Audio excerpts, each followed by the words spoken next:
Lucky that time.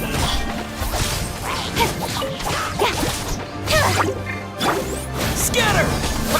Spring forth!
speed of light.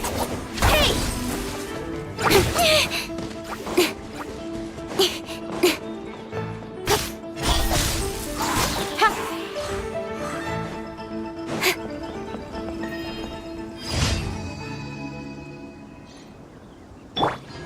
I'll protect us.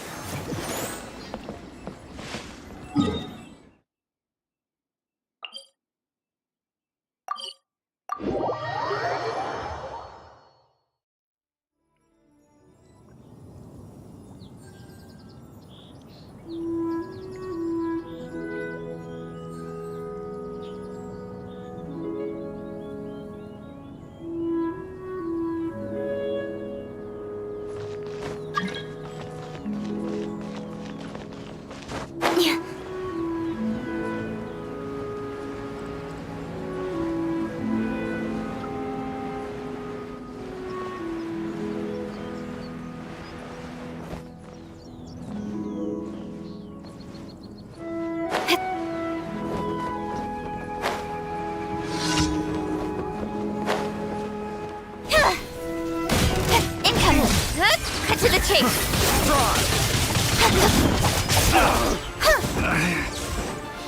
Yeah, don't blink!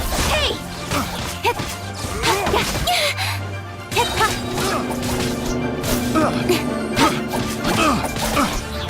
Incoming! Pick that wrong test subject. Don't blink! With sword comes shadow! That tingle?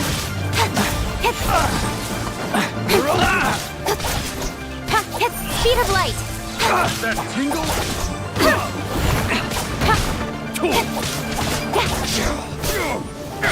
Have a taste of this!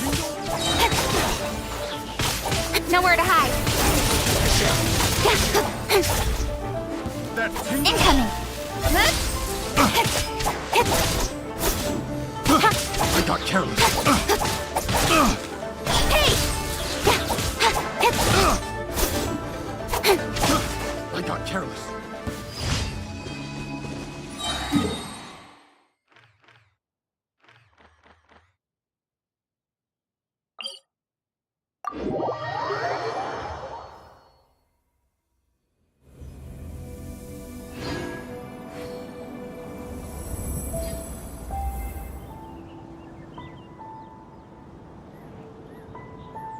I'm all for work-life balance, but I think this is pushing it.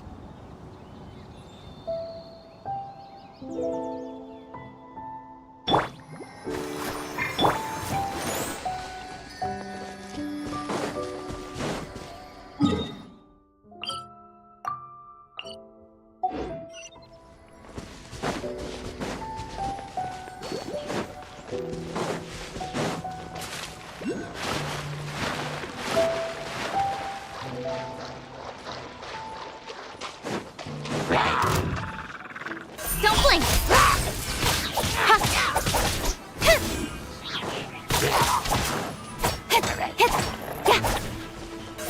Incoming!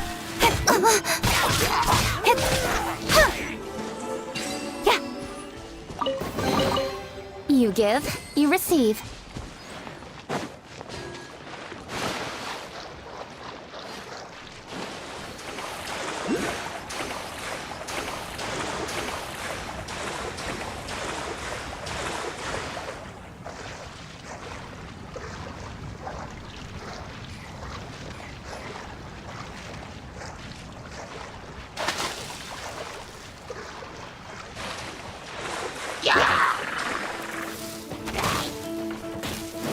I'll be fine. Don't blink! Cut to the chase!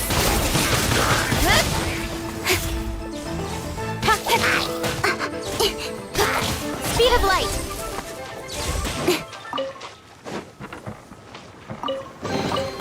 You give, you receive.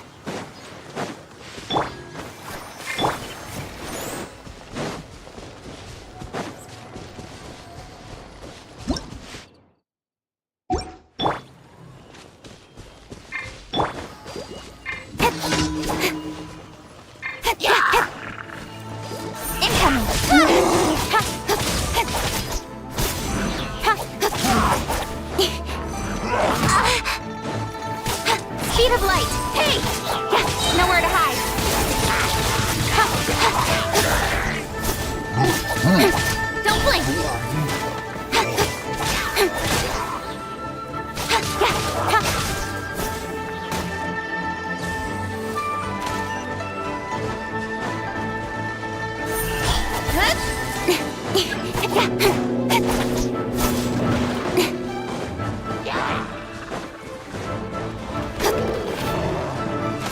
Incoming!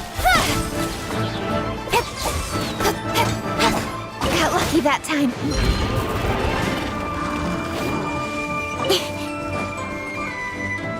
Don't blink!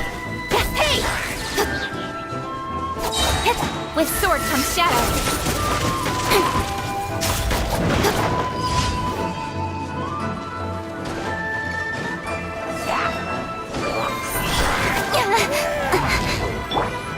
Let the show begin.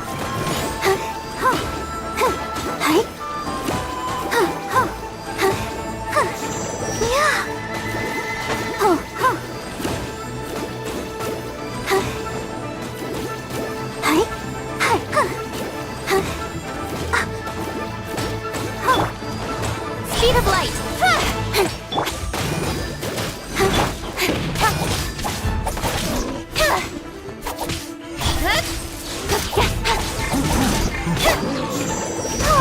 Let's dance.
Bet you can't keep up with me!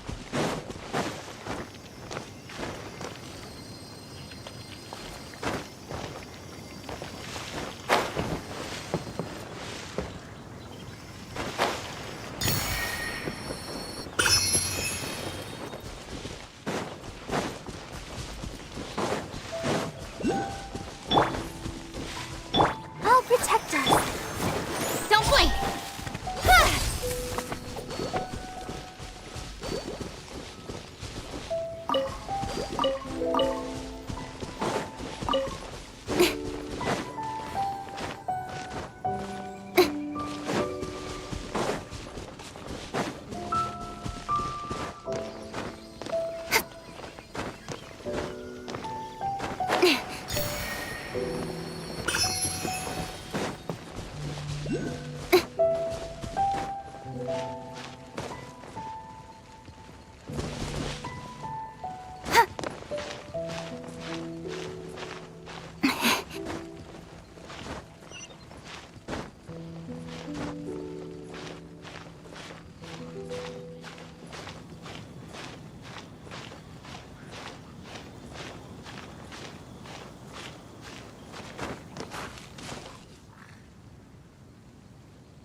Nowhere to hide.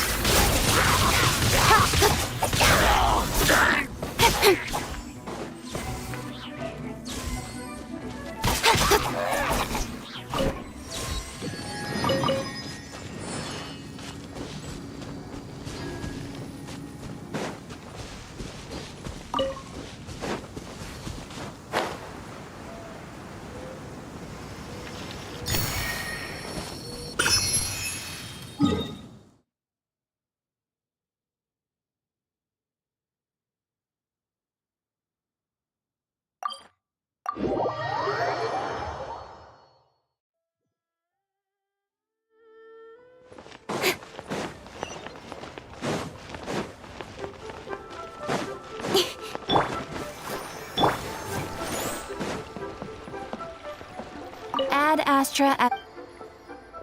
Thank you for completing today. Ad Astra Abyss.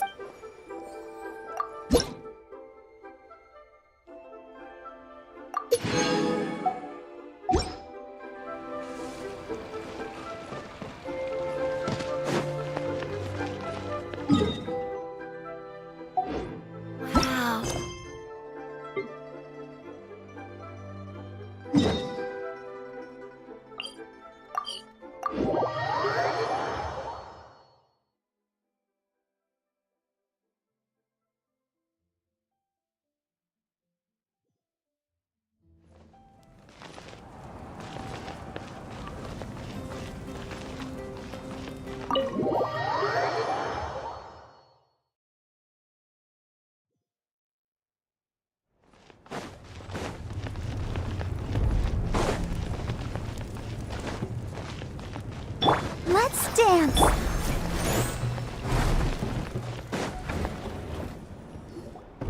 Huh. There's a lot less stuff here than before. It's good to see you all here in one piece. I know you must have a lot of questions, but let Koichi check you over first. It's best not to let any lingering effects of the Abyss go untreated. Thank goodness you made it back. I came here as soon as the Pyro Archon told me about your plan. Take a seat, everybody. I'll examine you one by one.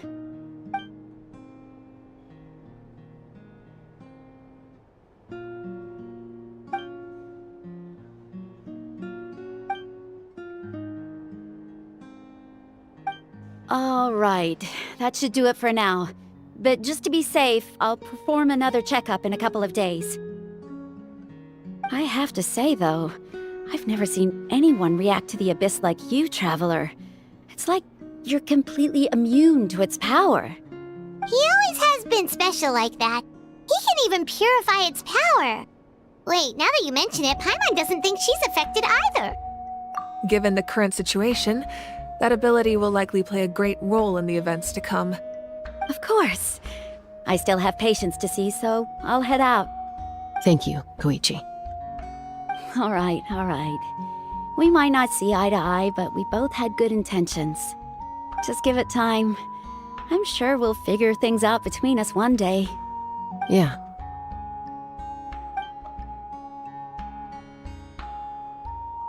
All right. There's so much to discuss, I don't even know where to begin. You've seen it for yourselves now. The devastation in the Night Kingdom. I'll get straight to the point. Natlan is on the verge of destruction. It's very possible our nation has less than a year before total devastation. Huh? No. That can't be true, can it? That's right. But I've only ever disclosed that fact to the handful of people working with me to save this nation. Our looming destruction is not a recent development, but the inevitable conclusion of the disaster the Abyss initiated 500 years ago. Mualani told us a little bit about that. 500 years ago, all the nations of Tevat were invaded by the Abyss. Unlike the other nations, Natlan never had stable and deep-rooted ley lines, so we suffered the worst of the invasion. The battle against the Abyss was exceedingly long and brutal. In the end, victory came at the cost of our civilization and countless lives. Even then, it took centuries of solving the disasters caused by the Abyss to finally achieve the peace we know today.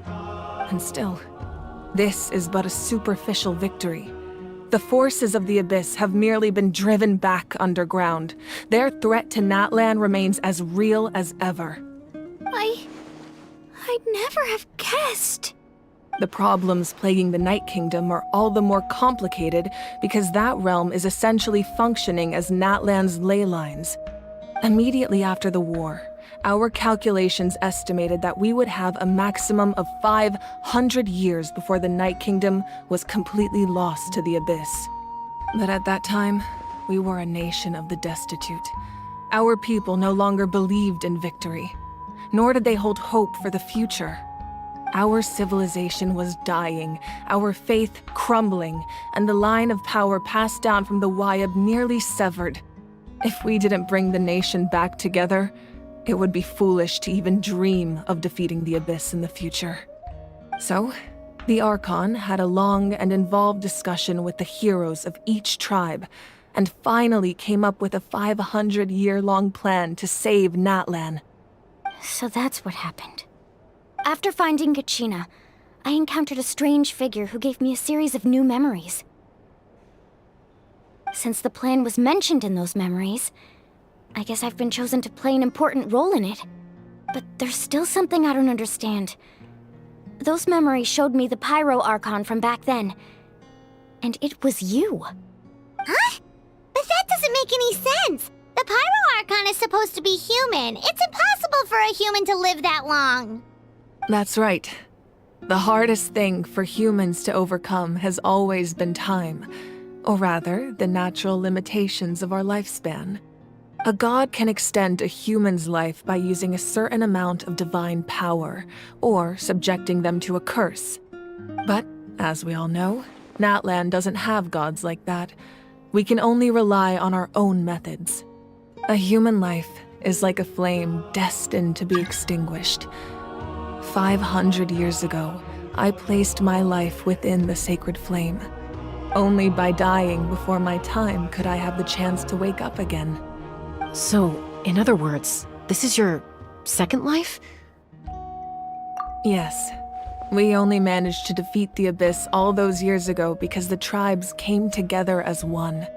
If the Natlan of the future was to have a fighting chance, the Pyro Archons that came after the war had to rebuild the decimated tribes.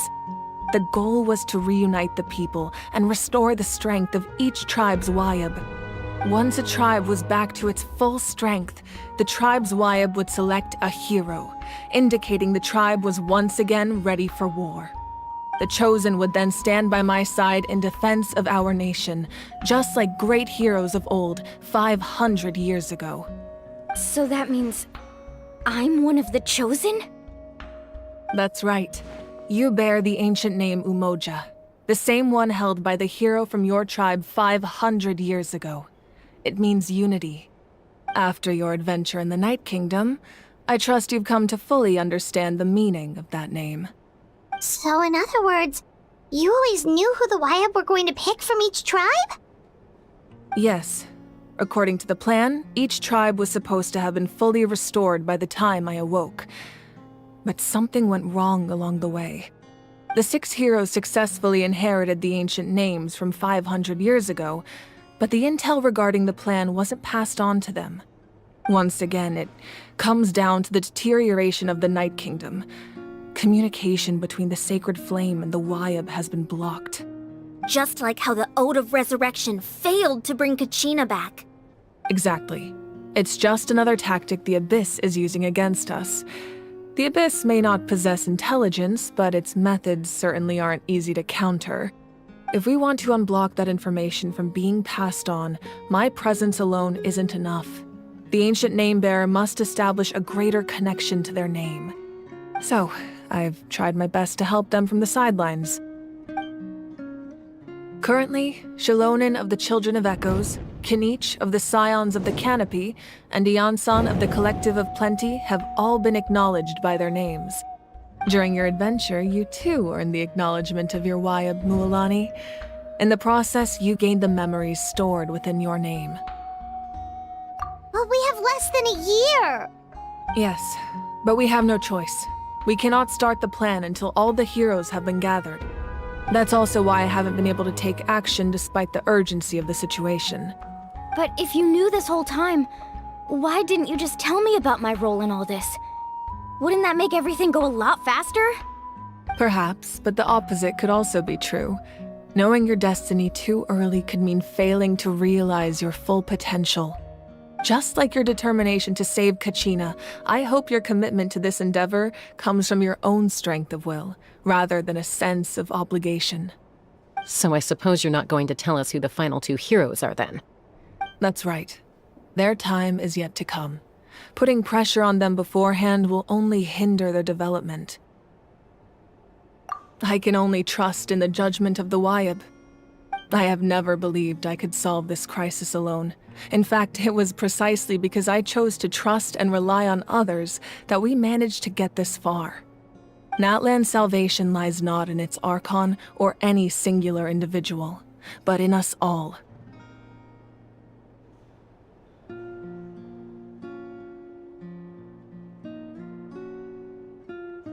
You're quite perceptive, aren't you? I thought I might get away with avoiding the topic. Huh? Oh, right! All of the stuff you stored here before, where did it all go? Even though I sacrificed my power, I still needed a contingency plan to ensure you would make it back from the Night Kingdom. After all, I was the one who allowed you to take that risk, and Mualani has an important role to play in my plan. In addition to their sentimental value, the items I stored here held a much more important purpose: fuel. Fuel? So back then, that's why you... Yes, the stories embodied by those items are certainly important, but there's an even more significant trait they all share. Every item belonged to a hero of Natlan. Over time, they became imbued with a certain amount of contending fire from being carried in battle. On their own, each item's power is limited, but together their combined effect can prove quite useful in a dire situation. By burning those items, I was able to activate the contending fire stored within them to open the boundary between the two worlds. It was a rather crude approach, so all their power was depleted in an instant, as you can see. But weren't they all precious treasures? What about their stories? That's exactly why I dragged you all here. No matter what, I never wanted the Pyro Archon to have to use that power. Oh, I'm so sorry. You have nothing to be sorry for. You all deserve my thanks, actually. If you hadn't saved the totem pole, that area of the Night Kingdom would have been forever lost to the abyss. And then, it would only be a matter of time before the Children of Echoes was met with disaster. Besides, when those heroes entrusted their belongings to me, or the Pyro Archon of their time, it was out of a desire to contribute to Natlan's survival. If they knew those items helped save the present-day heroes of Natlan, they would not mourn their loss. Even when you put it that way, I still feel bad. There's no need. Remember what I told you about time? The people and the events of the past are never truly lost to us. We simply carry them with us in a different form. In that sense, we didn't lose anything at all. If you still have regrets, let them fuel your resolve in the battles to come. Your deeds will become new legends and nurture new forms of power just like the items once stored here. Well, we'd still like to return the favor. Well, if that's the case, just treat me to a drink sometime. Now that Kachina has returned, we can finally hold the victory feast and celebrate your team's triumph in the Night Warden Wars. And we could all use the rest, that's for sure. Plus, you'll be able to silence everyone who doubted you once and for all, Kachina. Still, now that I know the danger we're facing, having a victory feast doesn't feel right. Try not to let it get to you. It's important to stay calm. Worrying about it will only affect your judgment. All right, you should head out. I'll join you in a bit.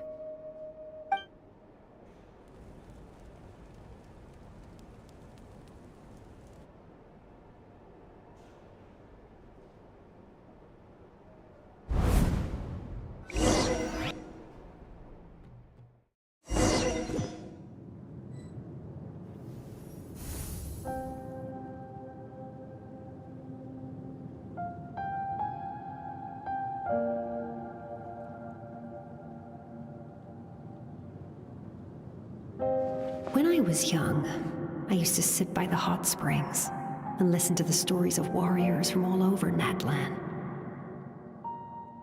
They attract people from all walks of life. Friends come easy here, no matter what tribe you're from. The people of the springs have never claimed the hot springs as their own private property. They are there to bring all hot spring buddies together. It's been really nice, seeing the children of my tribe get older. It's helped me gradually understand the true value of the springs. I've witnessed their energy, their determination, their absolute passion for life. Even when they cause trouble, I never managed to hold on to my anger for long. It's unbelievable how quickly they worm their way back into my good graces. I'm certain Mualani will become a great warrior when she grows up. She possesses infinite potential. I can see it. One day, when I'm no longer in fighting form, I'll come here and tell stories to all the children, just like those warriors did for me. So you better get busy, Pyro Archon, or I'll end up running out of stories.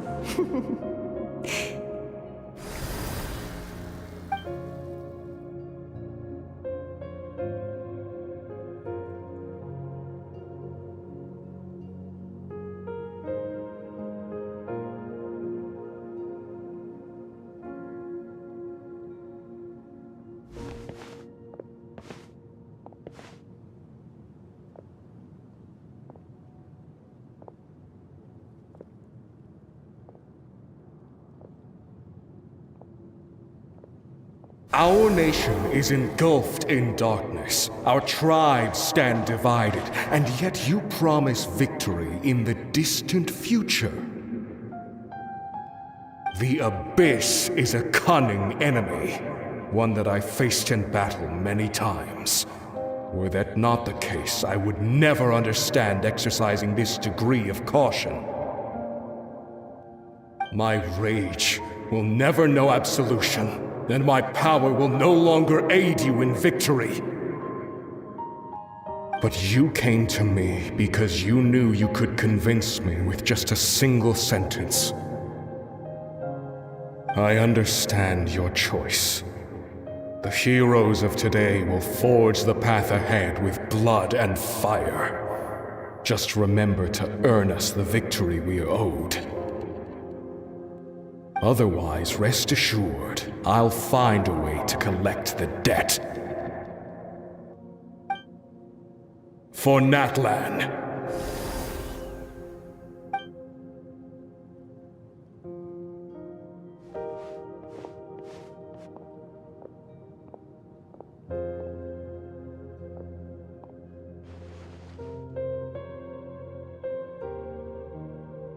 So, you're gonna head 500 years in the future to serve as the Pyro Archon again? But what about the you from right now? You're just gonna die. You can't ask her those questions and expect her to answer, my dear. The decision is hers to make, and she deserves our support. We will do everything we can to rebuild the tribes. Don't you worry.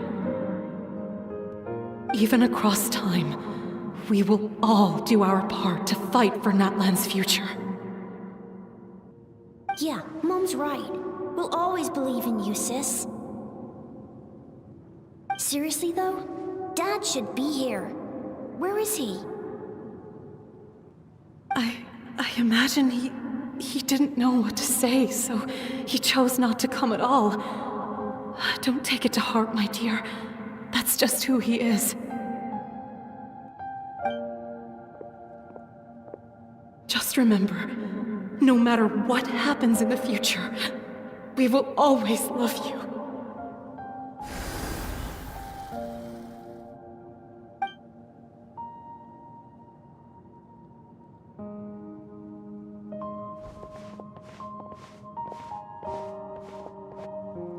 I'll come find you one day. I know I can't live that long, but I'll think of something. There has to be a way for us to meet again one day. If there's an answer out there somewhere, I'm gonna find it. So, don't forget about me.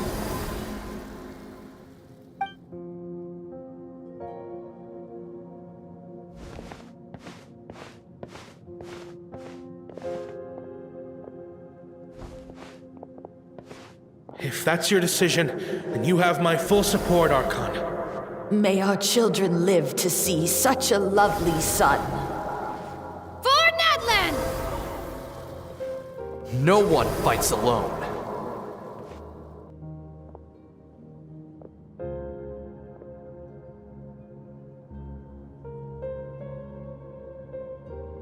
The rules are my legacy.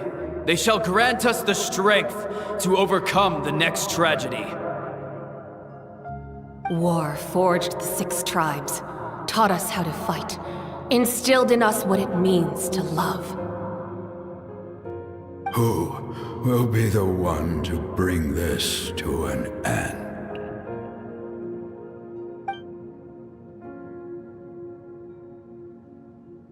We are the inheritors of memory and legend. Those who grew alongside sun and wind. Those who forged our own destiny and future. That is Natlan's fire. The lifeblood of our nation.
You here for the victory feast too?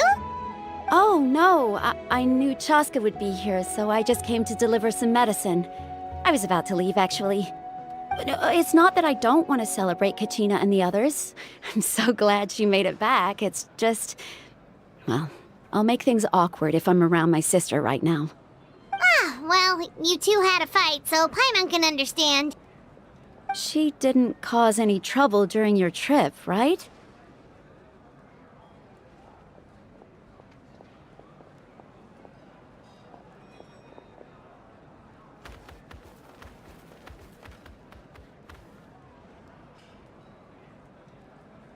Yeah, she was super helpful. She gave us a lot of useful information about the Abyss.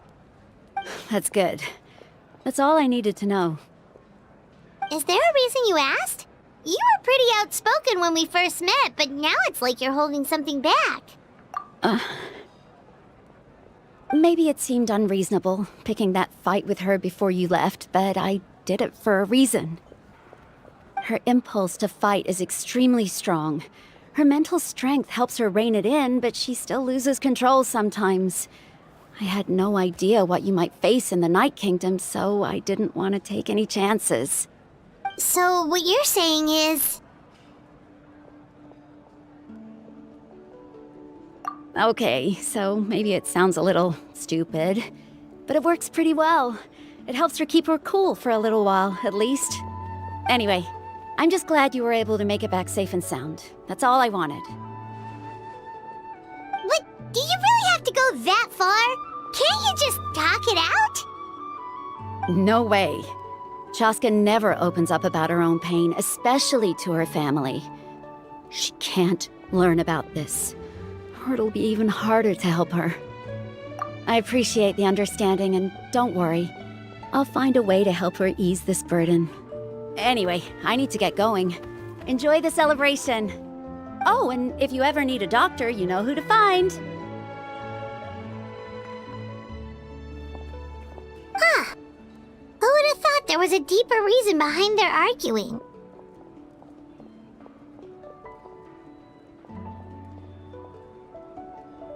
In the end, it's all the Abyss's fault. Paimon's had enough of them.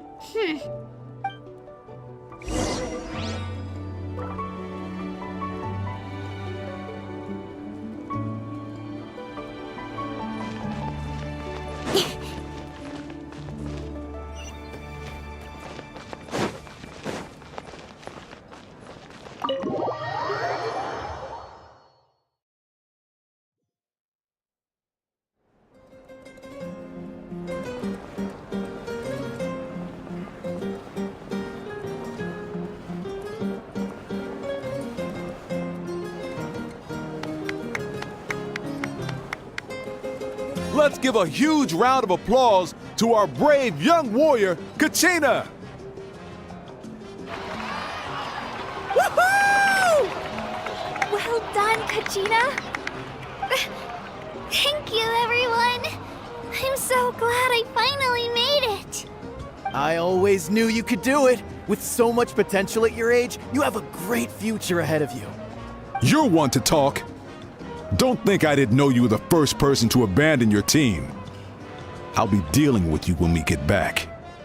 I had no choice. My friend invited me. I couldn't just say no. Oh, really? So you weren't just trying to get ahead in the first round? I wasn't, I swear. I just happened to find that bearer injured in the wild, so I stopped to bandage his wounds.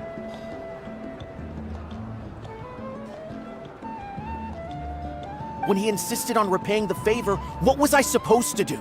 I'm just one person. I figured Kachina would have no trouble replacing me. But the fact of the matter is that after your departure, Everyone else started thinking about swapping teams too. I'm really sorry, Kachina. It was wrong of us to abandon you like that. It's amazing that you still made it all the way through to the Night Warden Wars. That's the highest honor. So, what about you guys? Did you make it far? Our team captain drank too much the night before the competition and turned up late to the stadium on the day. We got disqualified.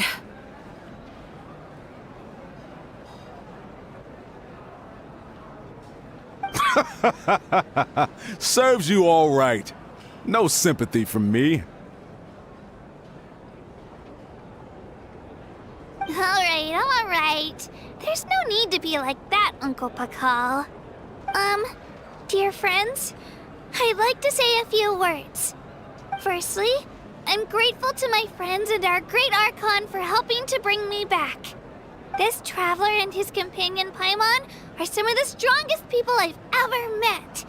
If they were allowed to participate in the pilgrimage, I have no doubt that they'd win the whole thing. They've agreed to let me learn from them. With their help, I believe I can become even stronger still. And let's not forget my good friends, Moalani, Chaska, Kanich, and Dion-san. They all helped the Traveler and Paimon figure out a way to bring me back from the Night Kingdom. They too deserve to be called our heroes, so please give another round of applause for them. Thank you so much! Well said! I'll drink to that. How does it feel being a hero, Kachina?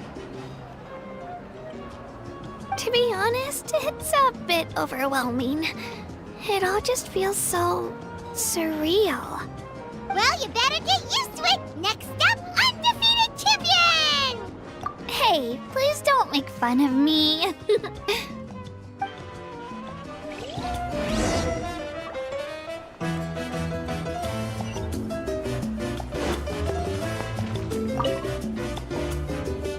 You're here. Have some fruit juice. I got it specially for you two. How did you know? That's Paimon's favorite! You look like you've still got questions. Ask away.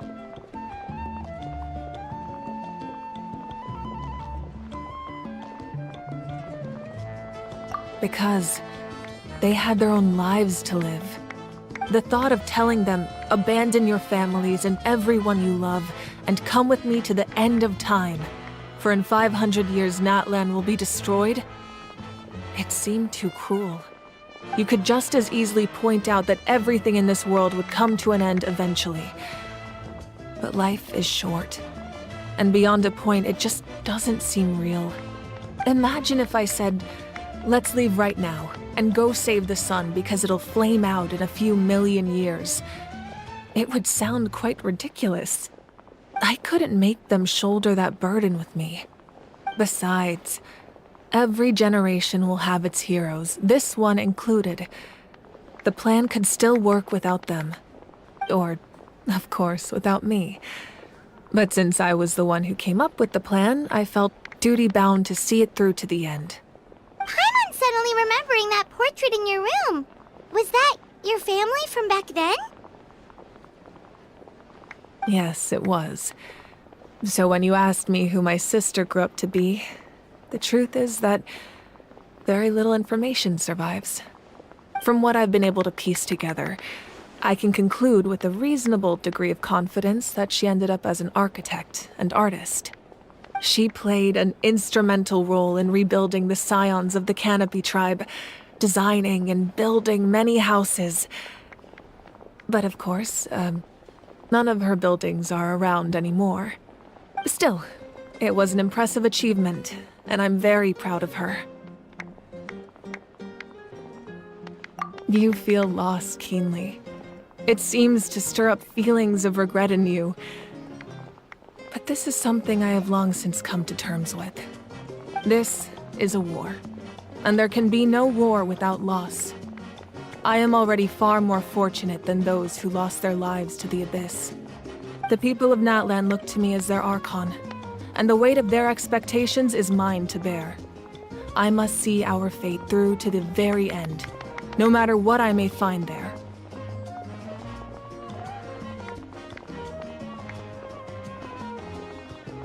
Yeah, doesn't that mean the way everything ends has already been written, including your plan?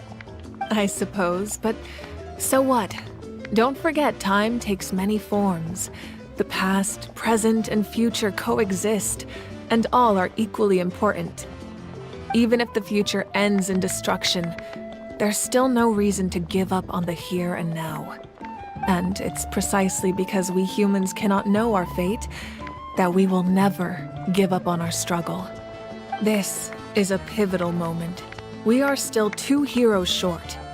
Well, 3 to be precise. There's one further hero who I'm hoping to get on my side, whatever it takes. Your resistance to the corrupting power of the Abyss is truly remarkable. It would easily make you an all-important figure in the upcoming battle. If you agree to join us, you will not only gain my full support in your journey, but I will also forge a brand new ancient name for you. Ancient names can be forged? They can. Several strict conditions must be met, but if they couldn't be forged at all, then the number of them in circulation would have long dwindled to 0. Possessing an ancient name would mean that your adventures in Natlan are recorded in full. Your stories would be remembered by our people for all the years to come. The Ode of Resurrection may have temporarily lost its power, but still, take this as my personal guarantee that I shall never let you fall. Just like in the Night Kingdom, I will be there for you. That is a promise I will fulfill at all costs. This nation always honors its heroes.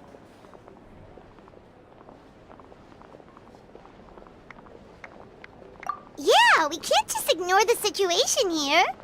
Wonderful. Then I'll reach out to Shilonen right away. She's the one who will forge the name. We've never forged an ancient name for an Outlander before, but I trust she'll find a way.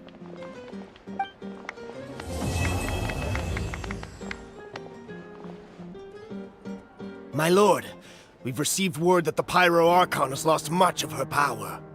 Although your injury complicates things, this is most certainly the opportune time to seize the Gnosis. Victory and defeat are rules, not outcomes. I have never taken advantage of an opponent in a time of weakness, and I don't intend to start now. As for you, I must confess, I did not expect that little trick of yours to save the day. No matter how dense the fog, as long as the sun remains, we cannot turn day into night. She could have dispelled it. She simply chose not to.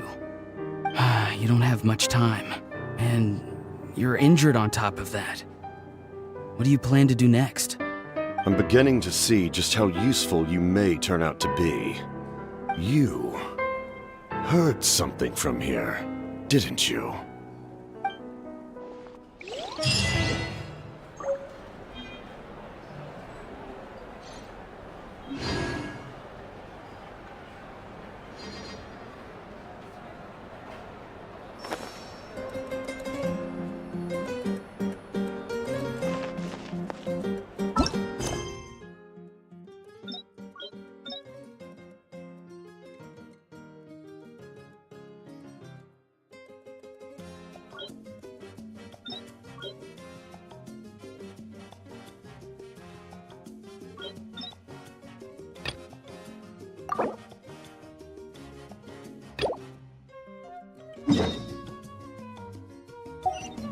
In adventuring, as in business, you always have to seize the opportunity while it's there.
see.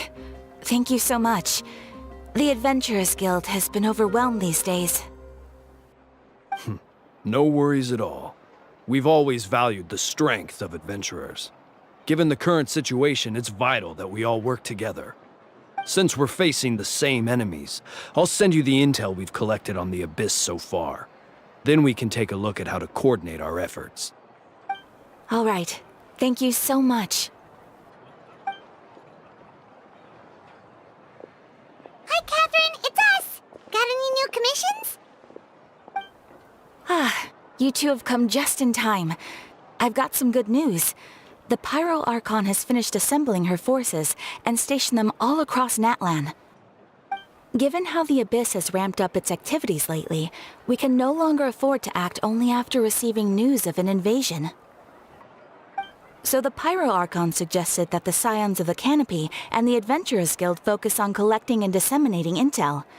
That way, we can stay informed of everything that's happening across the land. Once we receive word of enemy activity, we can notify the nearest camp and the stationed forces can take immediate action. Yes, precisely. This should also allow us to focus on gathering information, rather than running around and trying to tackle everything at once. So please also take a chance to relax, you two. You've been working hard these days, and this will be a good opportunity for some well-deserved rest. So that's the plan! Whew, we can finally stop and take a break. Keeping Natlan safe and sound is our priority now. The more it can wait. The movements of the Abyss are always unpredictable. There have also been times when it suddenly became more active in the past. The people here generally see it as something like an acute natural disaster. Once the disaster is over, everyone will return to their normal lives. We just all hope that day will be sooner rather than later. Oh, right. Most people have no idea just how bad the situation has gotten in the Night Kingdom.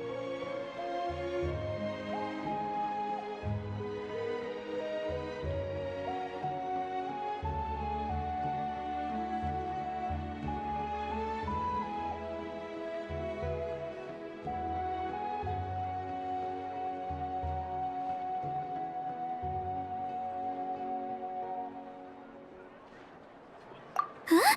Is that the Traveler and Paimon? Hello! Oh, hey, Kachina! Are you feeling better now? Yep.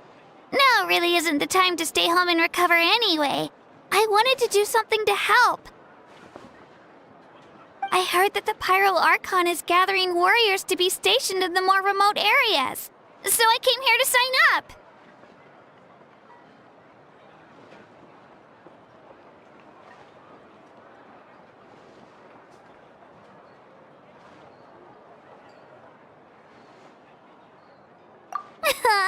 Don't think I haven't heard about all the things that you've been doing. With everyone working so hard, I've got to do my part too. Oh, by the way, Shilonin told me that she was ordered to forge you an ancient name. She said that she's all set and we can head over whenever we're ready. Wow, so we'll finally get to meet Shilonin, the legendary forger of ancient names. Paimon still can't believe anyone could forge those things. Shilonin is a true master. Not only can she forge ancient names, but also all sorts of new and fun things. She's always got a pile of commissions on her plate, so you usually have to wait a while before she finishes something. In this case, though, she's completely cleared her schedule just to work with you. She wants to give your name her full attention. Well, I've already signed up as a warrior, so all I have to do for now is wait for my assignment. If it's okay, maybe we can go to see Shilonin together? She wouldn't turn me away, right? I mean, I hope she wouldn't. Hey, have some confidence in yourself, Kachina. After all, you're already a victor of the Night Warden Wars.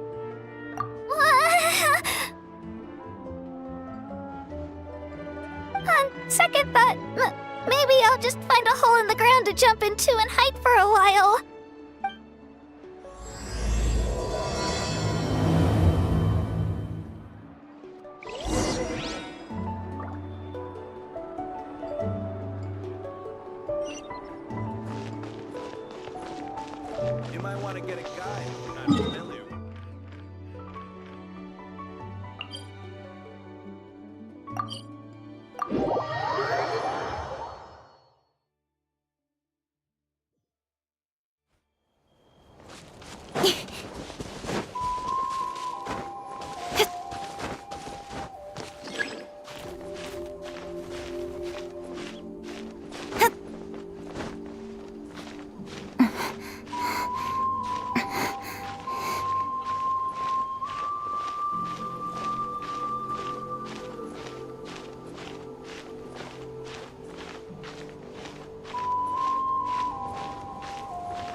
will begin.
He's super amazing, and I've already learned tons of stuff from him.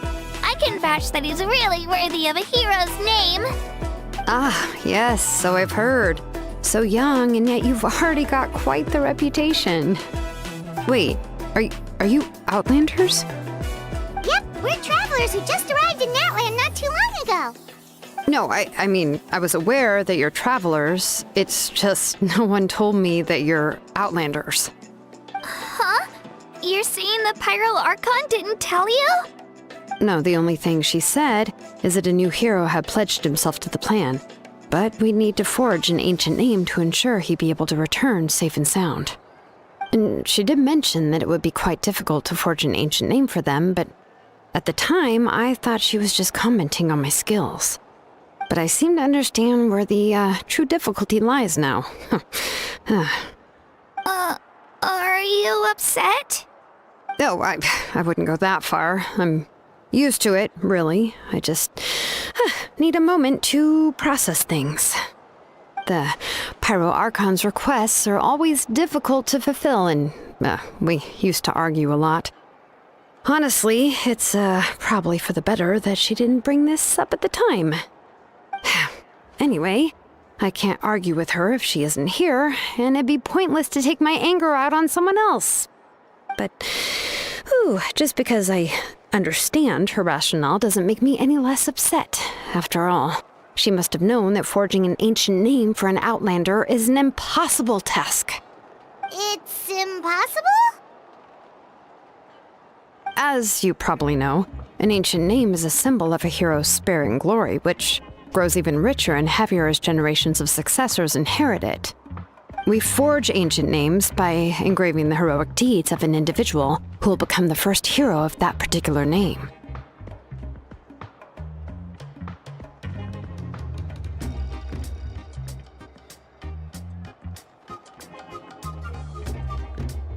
Yeah! I saw countless feats recorded in their adventure handbook. It felt like they could do anything. But they were all performed outside of Natland, correct? Yeah, that's right. Then those deeds haven't been recorded by the Night Kingdom. To take it one step further, even if you had performed heroic deeds in Natland, as an Outlander, your actions still wouldn't have been recorded by our lands.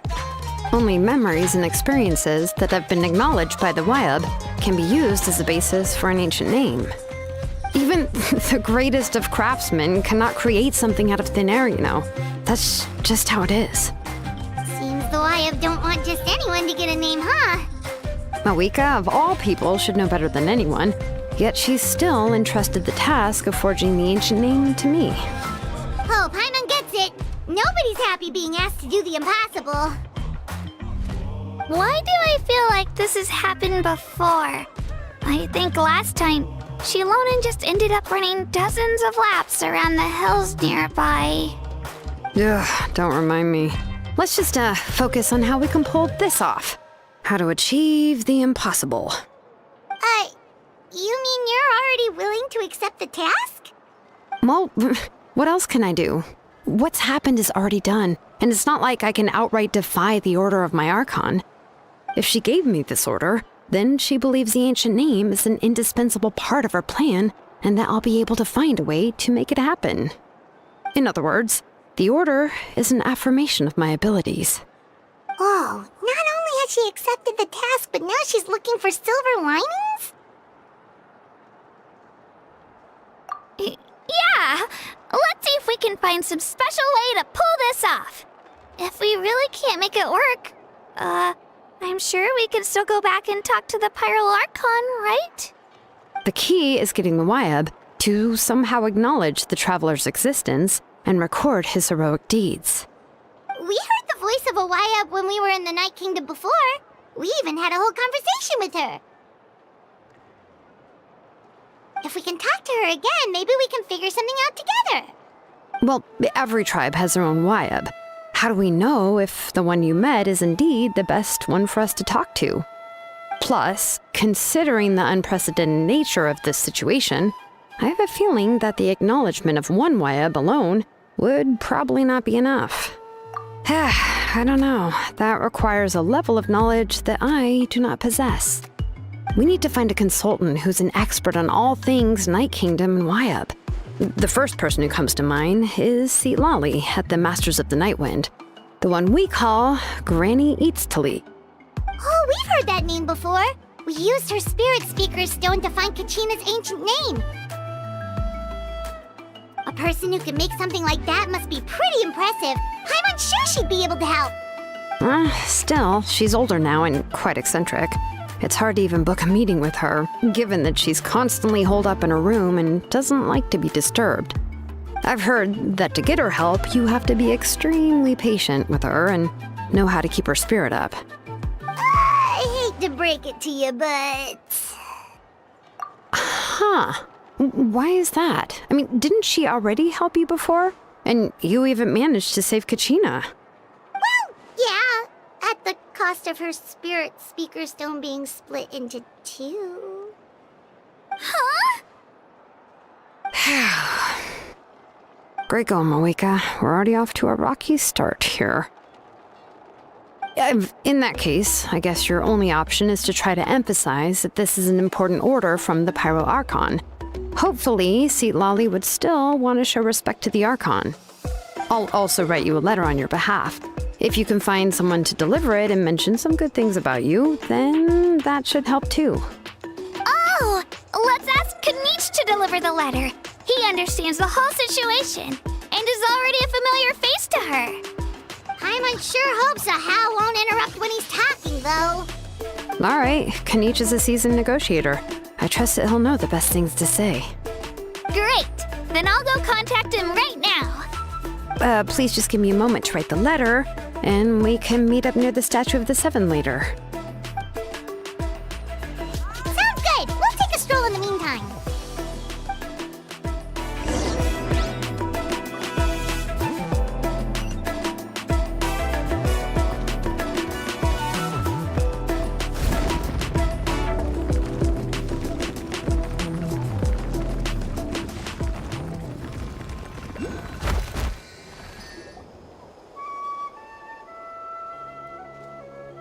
We meet again. Kachina told me everything. I'll deliver the message to the Masters of the Nightwind and convince Lali to give you a chance. I'll also take this chance to explain what happened to the Spirit Speaker Stone and offer her an apology in person. I'm sorry to put this on you, Kanich. It's just that you're probably the only person who knows how to deal with her. It's alright. We're all working for the sake of the Pyro Archon's plan, after all. Everyone here understands how dire the situation has become. Oh, wait, so Kachina and the Traveler also know about the plan? Because Because we all saw a hero of the past rematerialize right before our eyes. And then Mualani said that a ton of knowledge and memory suddenly flooded her brain. The Pyro Archon explained everything when we came back from the Night Kingdom, including the reason behind the appearance of the hero, as well as the current state of the Night Kingdom. Right. She mentioned there are 6 heroes and that Shilonen is one of 4 that have already been acknowledged. Oh, well, then I suppose there's no need to keep any secrets between us. Having companions walk by your side is perhaps the best solace when facing such a bleak reality. I have another piece of intel to share. We've pretty much identified the person who rescued the captain in the Stadium of the Sacred Flame. His name is Auroron, and he also hails from the Masters of the Nightwind. However, he spent most of his life living out in the wilderness by himself, away from the rest of the tribe. That's why his disappearance went unnoticed. By the time Citlali finally realized that he was gone, no one had heard from him for quite a while. Citlali knows him too? That's right. Auroron was an orphan raised by the chief of the Masters of the Nightwind and many other kind-hearted people in his tribe. Still, he's had something of an odd reputation his whole life. Odd, huh? Given how the Masters of the Nightwind love to babble about dreams and revelations, they're already a pretty strange bunch to most. I've never met Auroron, but if they consider him the odd one, he's got to be pretty far out there. That's right. So in that sense, Auroron and Citlali actually have quite a bit in common, which is why they get along pretty well. Huh. Makes sense. But Paimon wonders how Citlali could be the first one to notice Auroron's disappearance if she spends the whole day in her room. As of now, we still haven't been able to confirm whether Auroron joined the Fatui voluntarily, or if he was coerced. Citlali is probably eager to prove that Auroron hasn't betrayed his people. I plan to use this as leverage when I go to talk with her. Huh, so if I'm following, you mean we'll help her investigate Auroron and the captain's whereabouts? Yes. If you're all on board with the idea, then it becomes a mutually beneficial collaboration, rather than just a one-sided request. Even though I don't think Citlali is the kind of person to turn down an order from the Pyro Archon, working together with us will help her focus and not get distracted by the whole Auroron situation. Yeah! Plus, we kinda owe her one anyway to make up for breaking the spirit speakers down. This is a pretty well thought out plan, as expected of Molly Poke Nietzsche. Then, yeah, I'll leave my letter to you. Let's hope Citlali can meet at the stadium in 2 days. Sure. I'll head out right away. Take care out there, Kaniche. I'll be heading back as well. There's still a few things I need to pack. Okay, then let's part ways for now. I'll see you in a couple of days.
Oh, it's time to meet up with Shilonen. Let's ask her how things have been going.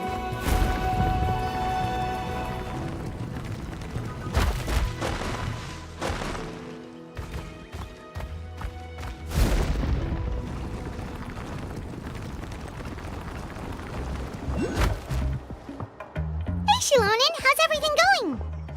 Oh, hi, Traveler and Paimon. I have bad news. Seat Lolly did not reply to our request, although I suppose I'm not too surprised. Huh? You mean she didn't even bother to give Kenichi a response? Guess she really does have quite the ego then. Yeah, well, she can be also quite eccentric, though she's one of the most gifted people around. Even the Masters of the Nightwind often struggle to work with her.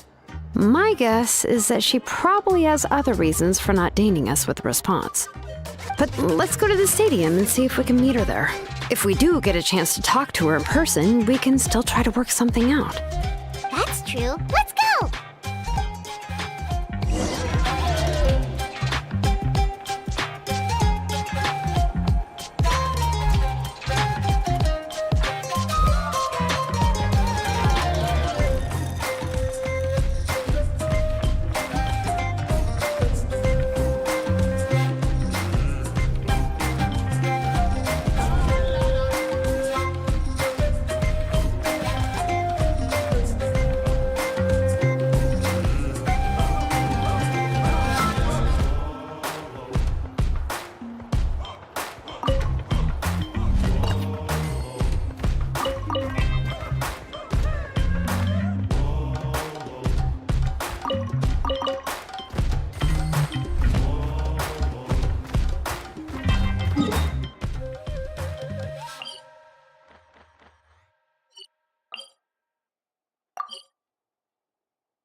Paimon doesn't see anybody. Seems she's just not gonna show up, huh?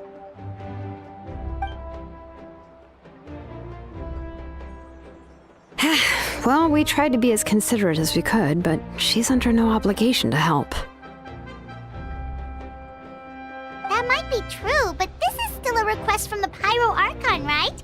Shouldn't the subject always answer the call of their Archon? A subject? Well, if you ask me, I'd say we're all more like friends with the Archon. Yes, Mawika is our leader, but that doesn't mean there's any kind of tall barrier between us and her. The only thing is that she often has very high expectations of us. Huh. So even though she's super powerful, it sounds like she's actually pretty down to earth and easy to get along with. Unlike that old hag Granny Eatstily, right? Does she think she can ignore us just because she's famous? You all talk about her like she's some kind of huge deal, but she didn't even bother to reply to our letter! Seriously, if she didn't want to come, she could at least let us know. If that's what aging does to you, Paimon never wants to get old. Oh, really? So, that's how you see me? Huh? Who's there? Who's talking next to Paimon?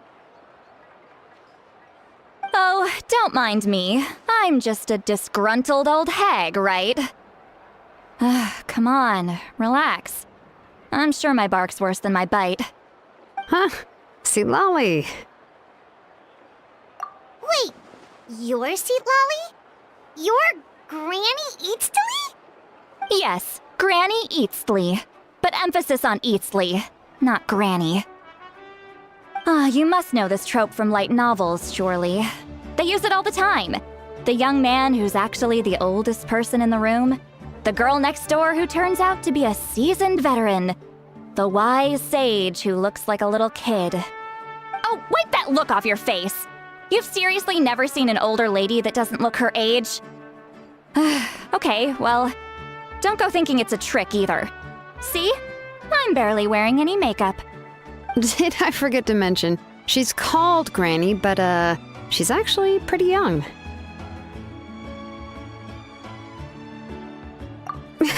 It was an honest mistake. I guess we've just gotten used to it.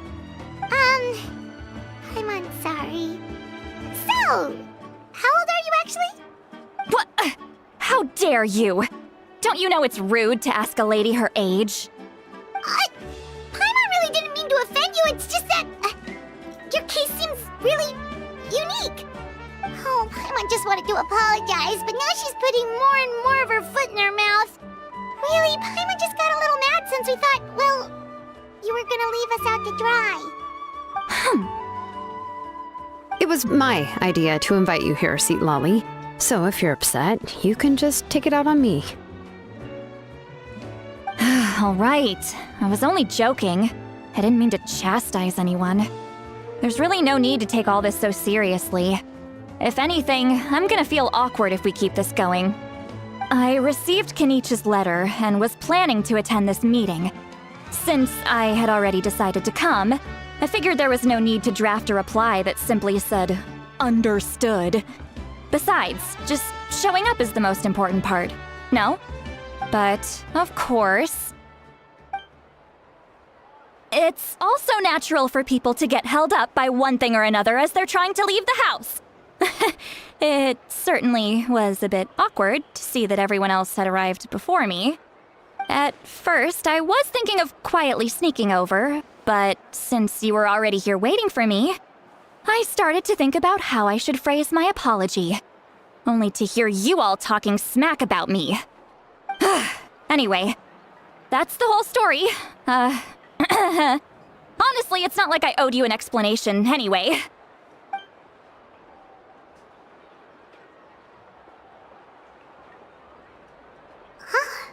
What's with that expression? Was she feeling embarrassed just now?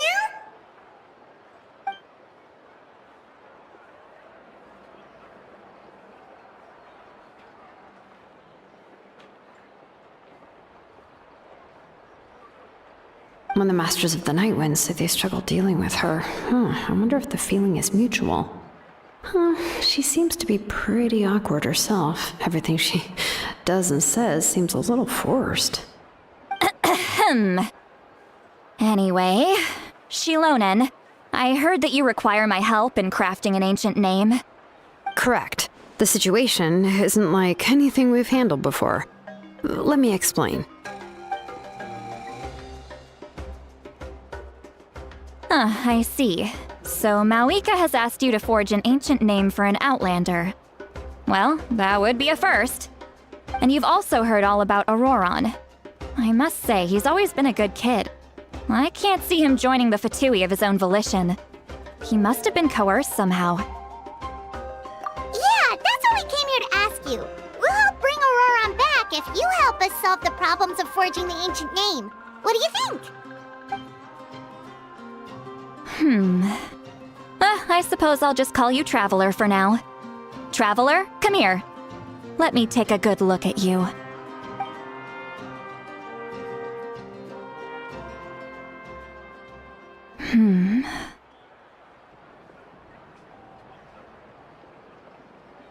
Wealth leads to unending conflicts between people. Yet you alone transcend the value of gold. Baleful thunder and wrathful waves bring terror to mortal hearts.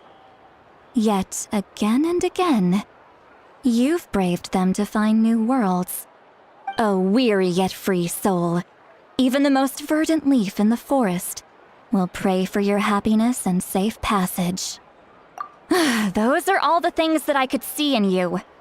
You've experienced far more than even most mortals could dream of. You possess the heart of a sincere hero, along with the conviction to lift a torch above your head and walk headlong into the night. Huh? Don't move. There's something here. Huh? What thing? Don't scare Paimon. Is the Traveler gonna be okay? Shoo! That should do it. You've just returned from the Night Kingdom, so some fragments of souls were still stuck to your body. No need to worry. I've just cleared out the last of them. Isn't that kinda like having part of a ghost come back with you? It's nothing as serious as that. If left unattended, the most it could do is stir up some chaos in your mind, and generally worsen your mood. Well, in that case, better to get rid of them. It It was nothing. Shilonen, let's follow your proposal. Once you've brought Auroran back, I'll take you to see the Lord of the Night. The Lord of the Night? But don't we need to talk to the Wyab of the tribes? Something this important is beyond their jurisdiction. Only the Lord of the Night can decide whether we can grant an ancient name to one who does not hail from our lands. The Lord of the Night is an ancient entity that rules over the entire Night Kingdom, constantly borrowing the power of the sacred flame to combat corrosion from the abyss. Oh, so you're basically saying it's even more powerful than the Wyab of the tribes. Well, that sort of makes sense, being the lord of the entire Night Kingdom and all. Not exactly. It's not so much that one's more powerful than the other.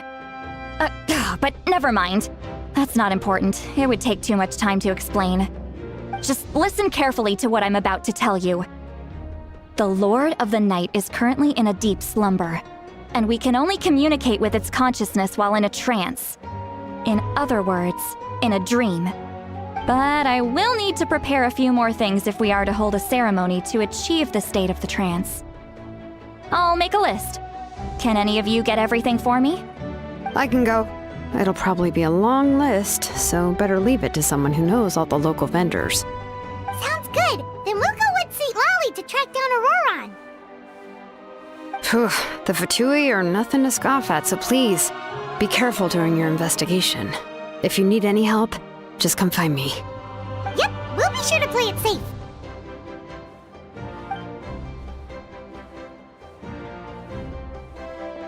All right, now it's time for us to catch that brat and bring him back.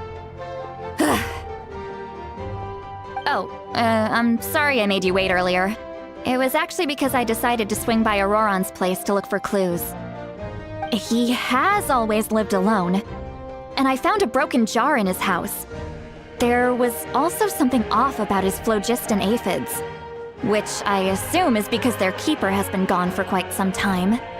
And interestingly enough, I saw some slash marks in the house that did not match any of our local weapons. My guess is they were left by Snezhnayan arms. Oh, sounds like the Fatui broke into his house and took him hostage. But why would they kidnap a kid who just spends his days living in the country and raising aphids? He's only in his 20s. What would they want with him?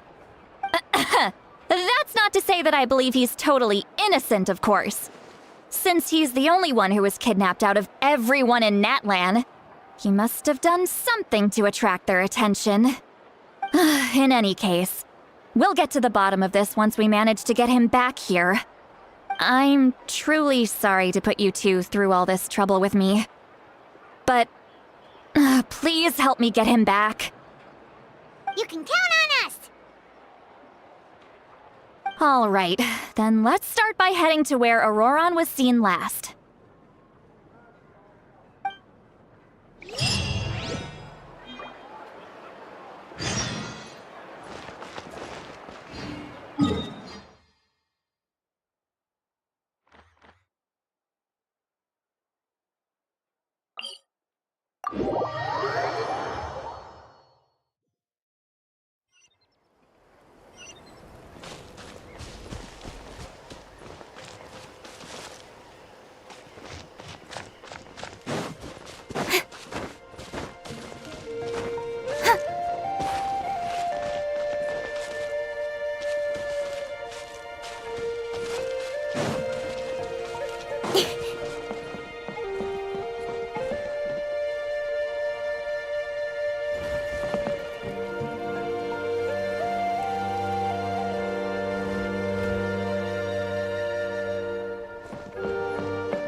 something's come up?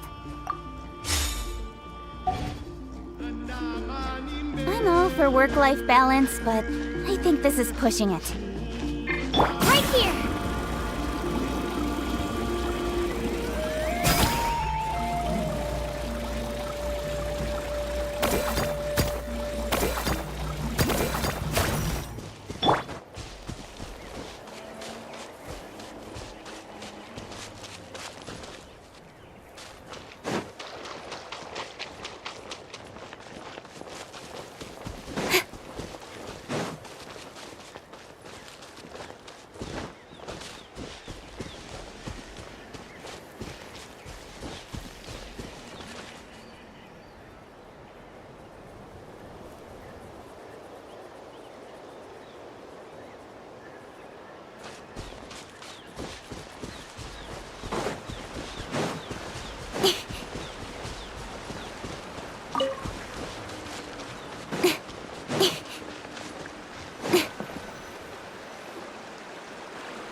This is the spot.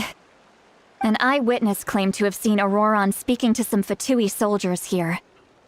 I don't know how much you're willing to believe me, but Auroron really is a good kid. I see no reason why he'd suddenly get involved with a Fatui. I'm convinced that what the witnesses saw was actually the Fatui coercing him, or perhaps trying to extract information. However, I doubt anyone would believe me, given there are no signs of a fight. Didn't Kanich say that she's a big name in Natlan? Feels kinda weird to see her so frustrated and helpless like this. Auroron? Well, he was left at the side of the road as an infant, and the people of the tribe took him in. You could say that everyone had a hand in raising him. He learned a lot from us, and once he reached adulthood, he built himself a house out in the countryside. He spends most of his days growing vegetables and raising aphids, living off of what he harvests from the garden. He's always been such a good kid. He would even get his friends to deliver whole bags of fresh produce to my place.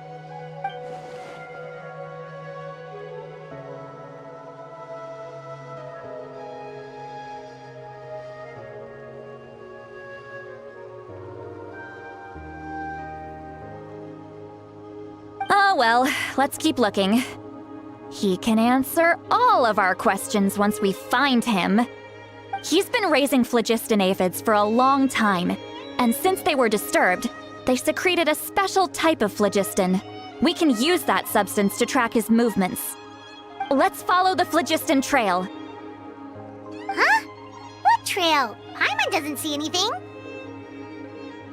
Oh, right. I forgot your eyes don't naturally perceive such things. Here, give me your hand.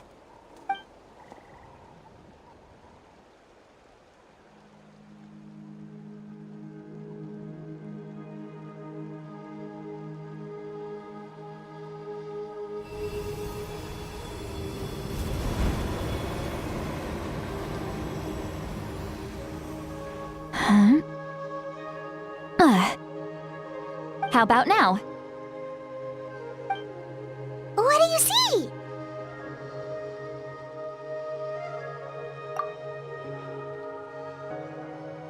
Whoa, Paimon can see it now too! That's right. I used a spell to temporarily transfer a portion of my senses to you. For a short while, you'll be able to see the phlogiston too. Wow, you can even share your senses with us? First time Paimon's heard anything like that. It requires a very rare spell that most people aren't adept at. But don't worry, it's a cinch for me. Between the two of you, it seems the Traveler's senses are a bit stronger than Paimon's. When I held your hand just now, I could sense that you've got a great affinity for phlogiston. You're extraordinarily gifted. Anyway, we'll need to use our vision now to track down Auroron. Good luck, you two. Over here, this way!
Hello, nice to...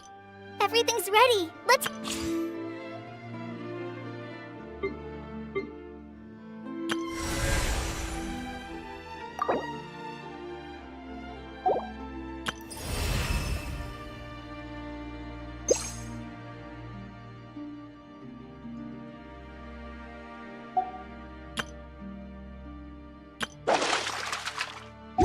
In adventuring, as in business, you always have to seize the opportunity.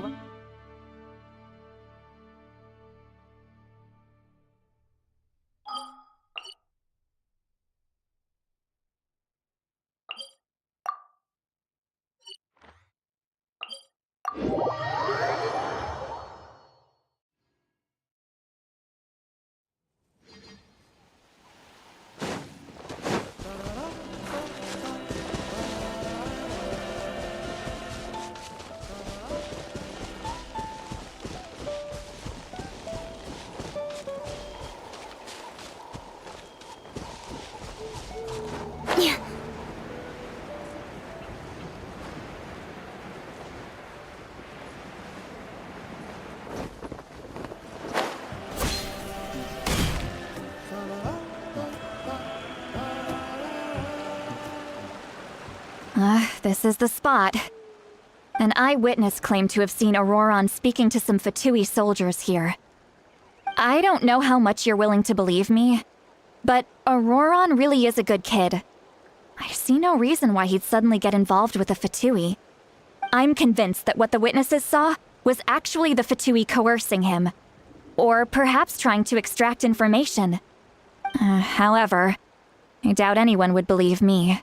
Didn't Kanich say that she's a big name in Natlan? Feels kind of... Auroron? He learned a lot from us. And once he reached adulthood, oh well, he's been raising... Let's follow the phlogiston... Huh? What trip? Oh, right. I here.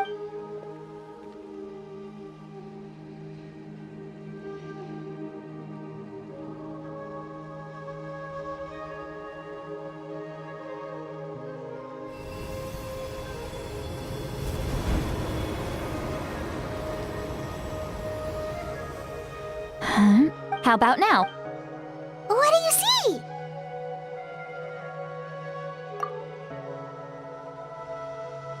Whoa, That's right.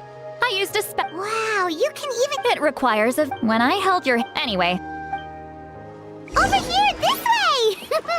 See, Lolly might say a lot of deep and confusing stuff, but this spell of hers is really something. What was that? What does she mean by deep and confusing? As far as elderly shamans go, I'd say that I'm already pretty easy to talk to.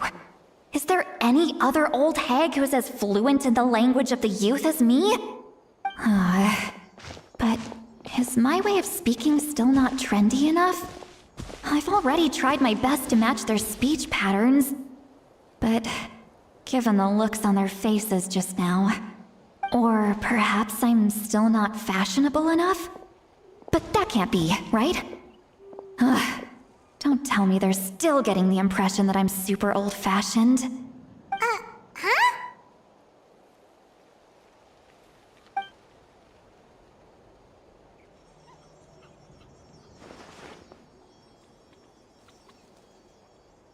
Was that Seat Lolly's voice?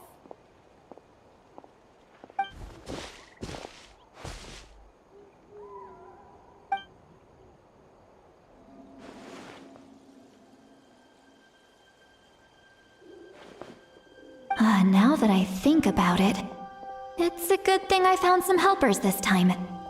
Some things are best done with the help of friends.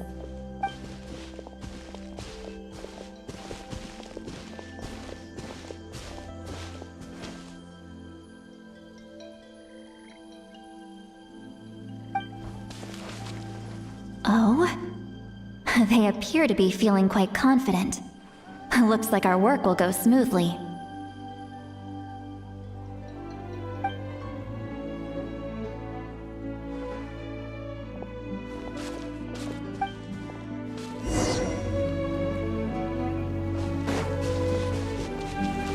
Hey, looks like there's a new camp over there! Yep. Judging by Paimon's experience as a guide, it definitely looks like people set up camp here. Wait. The phlogiston here is a bit odd. Let me see. Paimon sees a small shape here. Could it be some sort of symbol? This is a distress signal for the Masters of the Night Wind. Only someone from our tribe would recognize it. So Auroron was indeed being threatened. We've got to find him, fast. Leaving such a subtle mark implies that he was trying to be discreet. In other words, he was probably under the Fatui's watch. If they notice us, we can just charge in and fight them to the death. But what if my darling grandson is also there? I can't have him caught in the crossfire. No, I've got to be careful. Otherwise he'd get hit as well. How annoying. No, I've got to stay calm and keep my composure.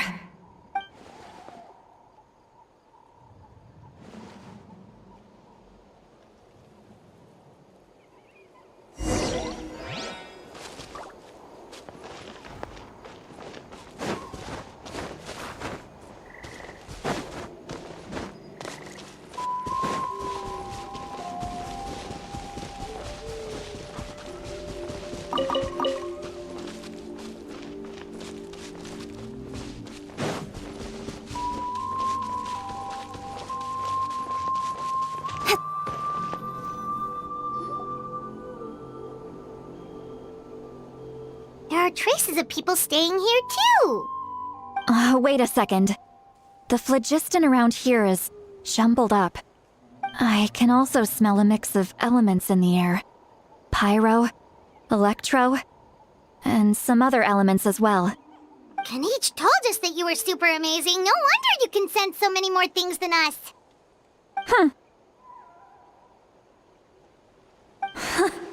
It's about time that little brat said something nice about me.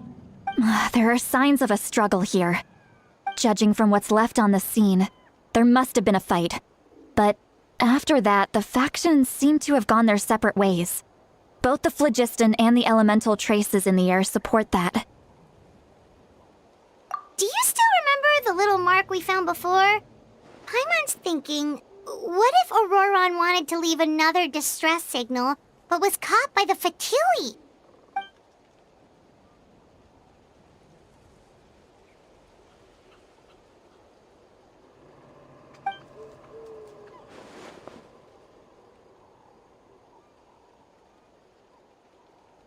Given there are 2 signals leading from here, we should split up as well.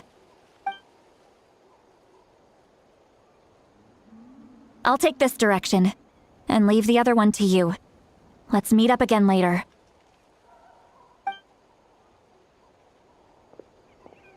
Auroron, what the heck were you doing? It's one thing to trouble me, but now I had to bring other people into this as well. You little brat. And off she goes! Traveler, did you hear all of that as well? Once Seatlolly left, that voice went away as well. Paimon even tried calling her name inside Paimon's head, but there was no response. So you were thinking the same thing! Paimon also thought that if we could hear what she was thinking, then she could probably also hear what we were thinking in our heads. She did say that she was quite adept at this spell, and it doesn't sound like she's had any trouble with it in the past. Huh, maybe we're a special case and can hear her thoughts as a side effect.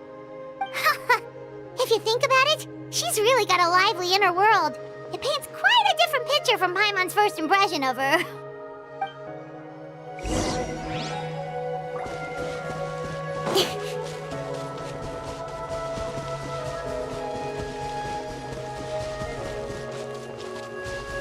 Paimon sees some traces here. Let's follow them and see if we can find anything up ahead.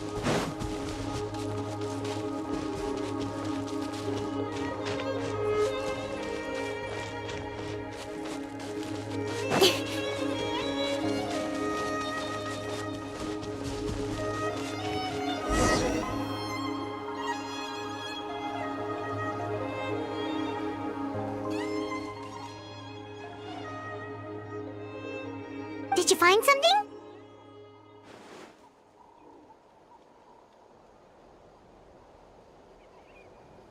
Huh. So we can't tell where Auroron might have gone from here. That's weird. The phlogiston trail suddenly stops. We can't make anything of these footprints either. But he can't have just evaporated into thin air, right? We know he wasn't alone. He had all those Fatui with him.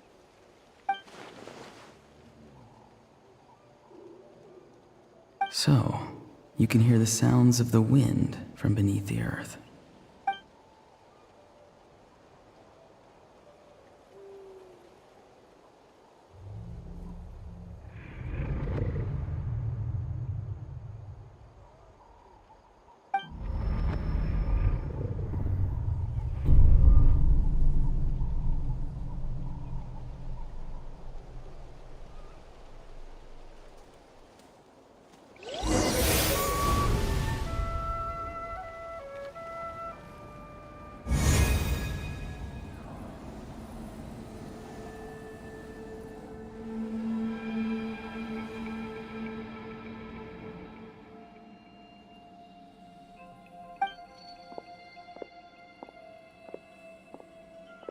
I'm very sorry, but please do not move. I have no desire to hurt you. I apologize that our first meeting has to take place like this. It's just that you're much like one of those animals with ears that perk up as soon as it senses danger in their environment. And given your combat proficiency, I would not have been able to gain an advantage over you if you were anywhere else in the world. However, you're now in the Night Kingdom, a familiar domain to the Masters of the Night Wind. Hello, traveler. I'm Auroron, the one you've been searching for. Ah, the Fatui's custody. I see. So even Granny has told you that I was coerced by the Fatui. I'm afraid you've been brought here by a lie, like a false omen in the lingering smoke. My friend and I only left those traces to lure you here. Deceiving you was never our true intent, however. It was simply the fastest and most feasible way for us to set up a meeting. Greetings, traveler from afar. Be careful with this traveler. His soul is temporarily restrained by us, and it appears to have become more fragile in the process. It's taking all my concentration to hold on to him. It was I who tasked Auroron with leaving the traces to lead you here, and I who used the Master's ritual to bring your soul to the Night Kingdom. I've heard much about you from the past encounters you've had with my colleagues. Given the present situation in Natlan, I would like to sincerely request a formal meeting with you, in person. I will use the opportunity to explain my goals and motivations to you, as well as why I mistrust Malwika, the Pyro Archon. I believe there is little reason for you to blindly follow her plan. If you would like to hear our intel, then find us to the east of the stadium. But remember, not a word of this to anyone. I would like to avoid any further conflict. You will see me again once you return to reality. No matter what I say, please, help me keep this a secret. This is all to avoid dragging Granny into this conflict.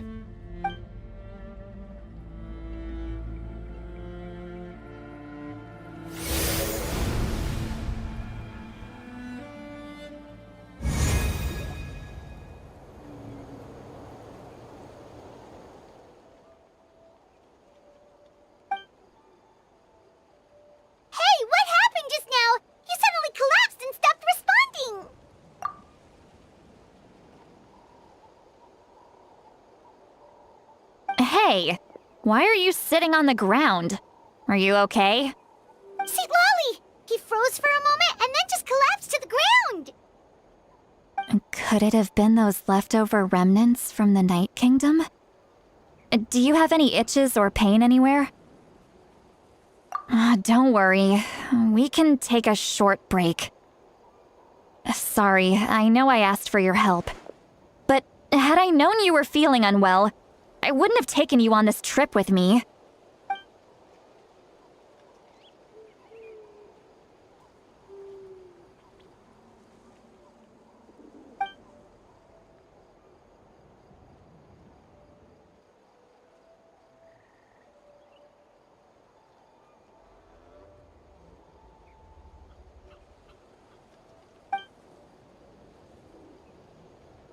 If you're feeling sick, you should just say so. See, Lolly should be able to, exorcise any ghosts or weird stuff that you picked up in the Night Kingdom. A seasoned traveler must know the importance of not pushing yourself beyond your limit. If you need anything from me, just say the word. In any case, let's take a bit more time to rest now.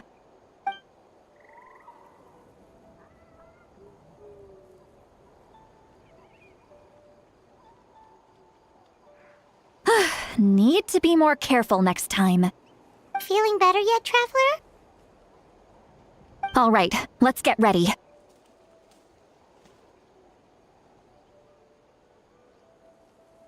I followed my phlogiston trail earlier to a stronghold guarded by soldiers. I have a feeling that Auroron is probably being held inside. Oh, so it's close by. Then let's head over right away. Well, I recruited you to be my helper, which means we're in this together. Like the wind and the clouds. We either move as one or not at all. But if you want to make it up to me, Then just be sure to fight extra hard when the time comes.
Propagate!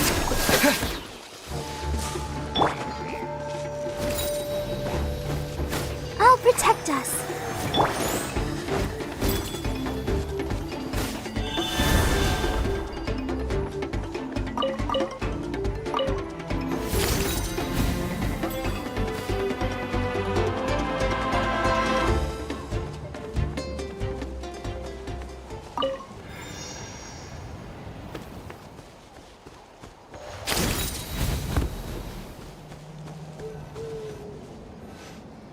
Look over there.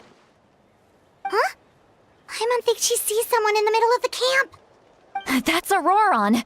So he really was taken by the Fatui. All right, we'll take the lead.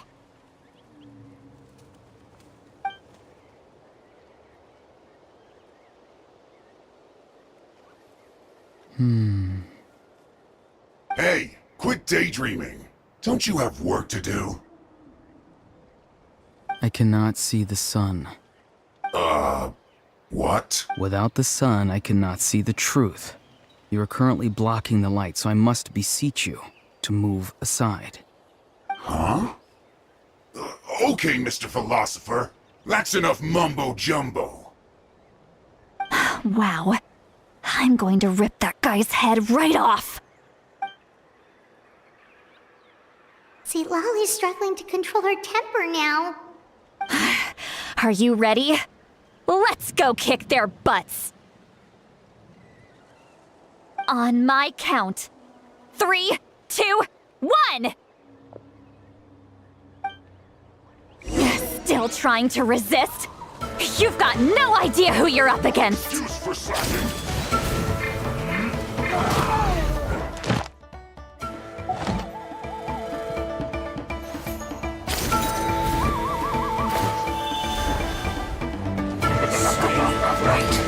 Incoming!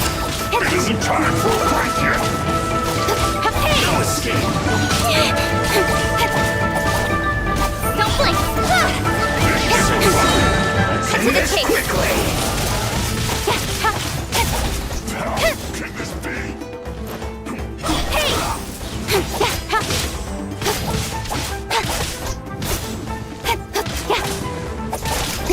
Put your back into it!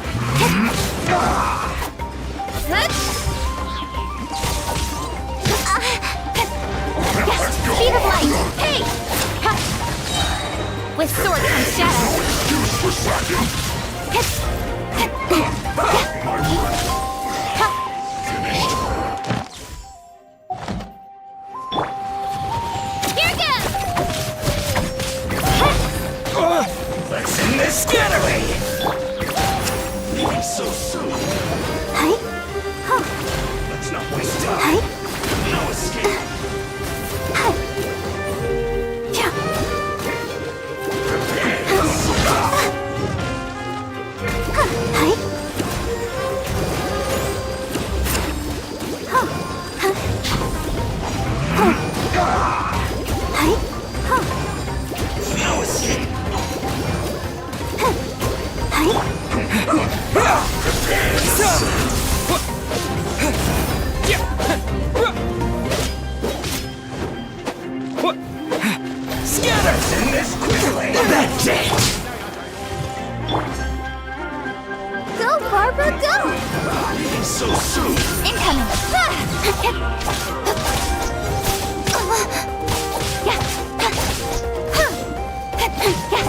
Don't blink!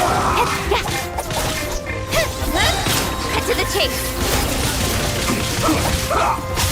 Got lucky that time.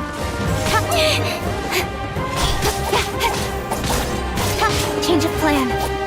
Let's end this quickly!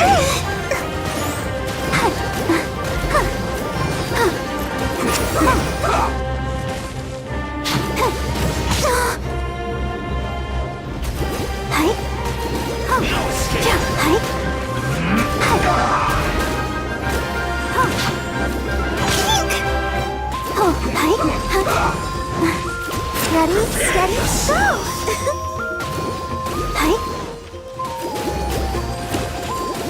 Let's end this quickly! Oh no! Leaving so soon! Let the show begin.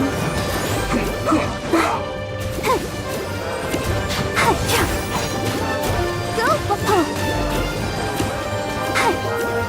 Let's not waste time! Of that date! Speed of light! You can't run from death! Incoming!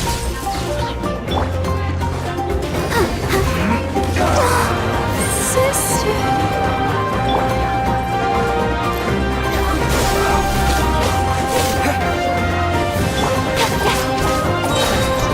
With sword comes shadow! Let's end this quickly! Right here!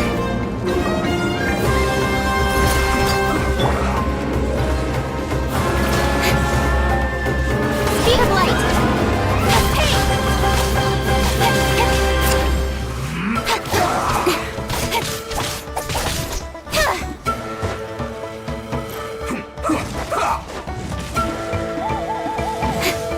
Don't blink!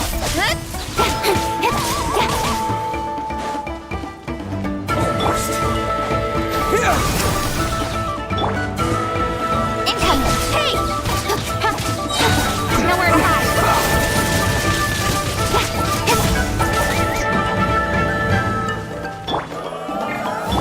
Propagate! Let's end this quickly!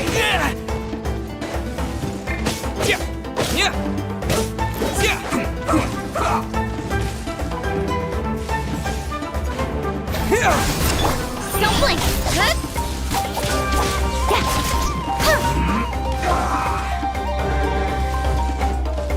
Incoming!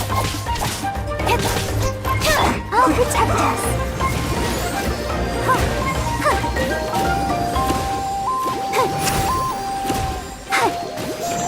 Let's end this quickly!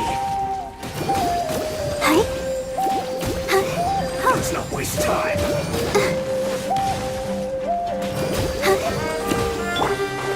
Scatter! Don't blink!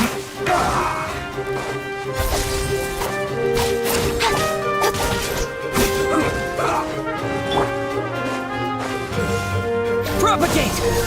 Incoming! With sword comes shadow! Let's end this quickly!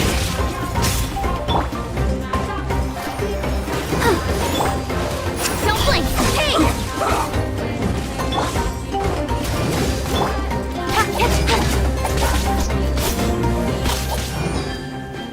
Speed of light!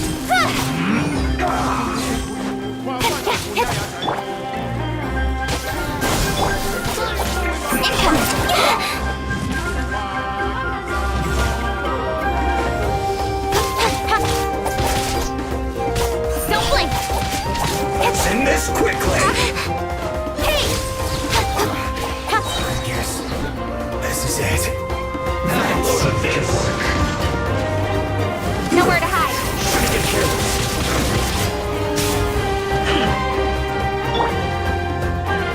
Terminate! Let's move. Speed of light! I see through you! Don't be a killjoy! We've only just begun! All you got? Don't blink! You can't run! Don't be a killjoy! Speed of light! Hey! Miscalculated. With sword comes shadow! Scatter!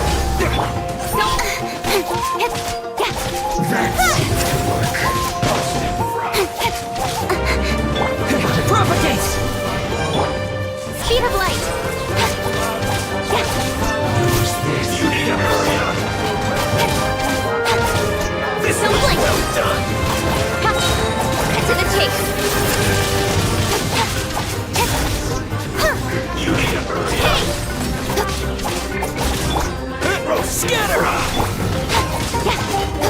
Stronger than I thought.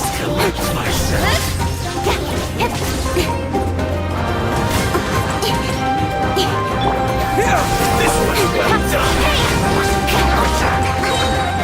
With sword comes shadow. I will not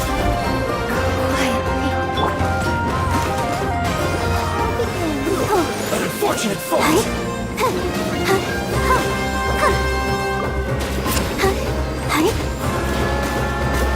Go, Barb!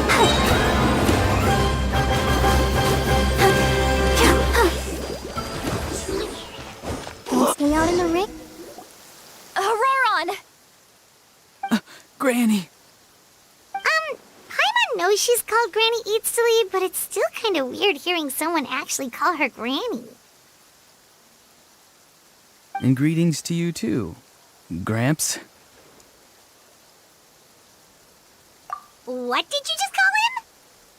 Gramps? Is that not right? You're Granny's friend, are you not? You seem to be approximately the same age as her, so I figured you've got to be Gramps. How many times have I told you? It doesn't work like that. There are a lot of people who look about the same age as me. You can't go around calling everyone Gramps or Granny. Oh, wait. He's not a child, is he? Don't tell Paimon he's one of those people who look like an adult but are actually only 8 or 9 years old. Oh, your words have pierced my heart like a thorn vine. Given how hard those thorns are to remove, I may just need to find a pair of tweezers. Why are you so upset? You can just say yes or no. Of course I'm not a child. It's just Granny always taught me to show gratitude where it's due. And since the Masters of the Night Wind raised me collectively, I basically see everyone above a certain age as an elder I should look up to.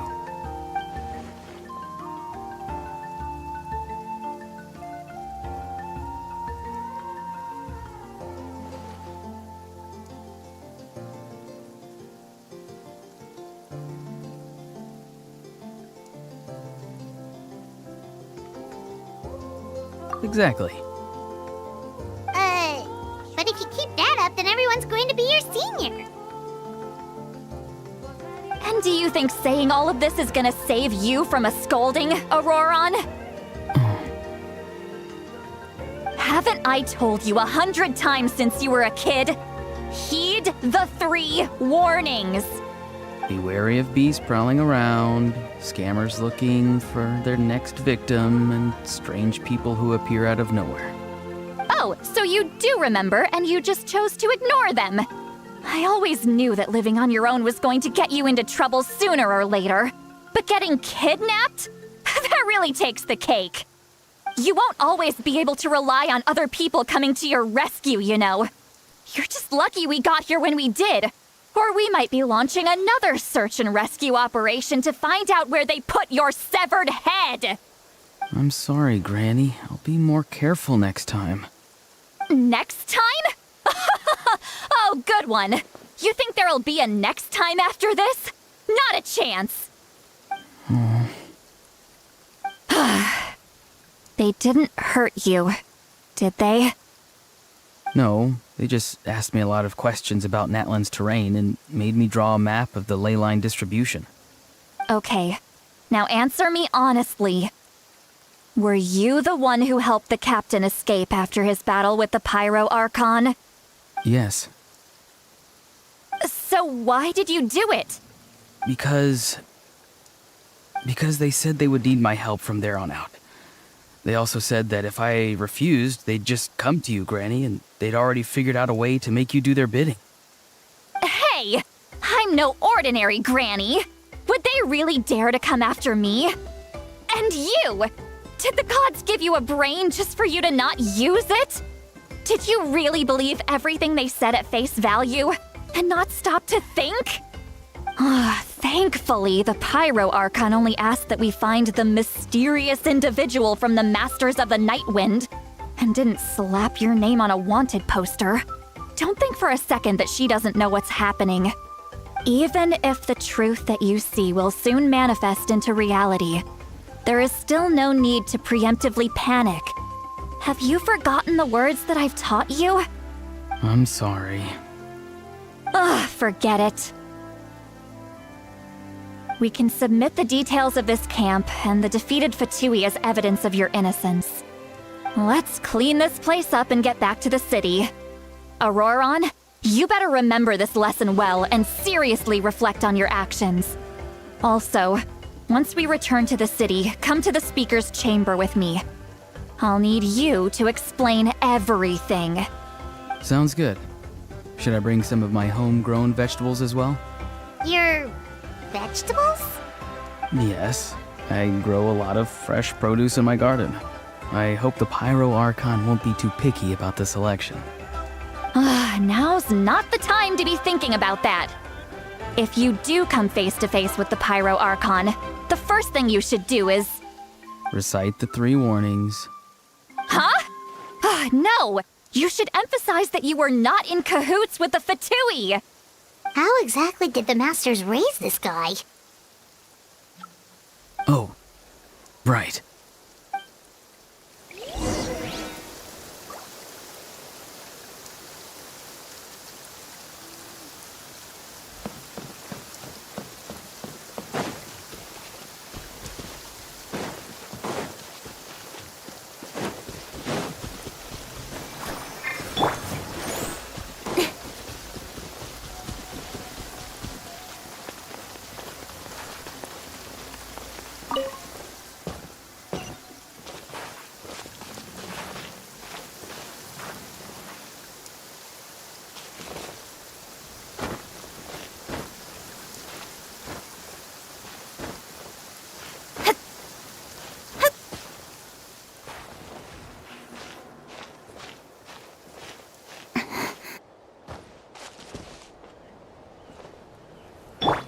Propagate!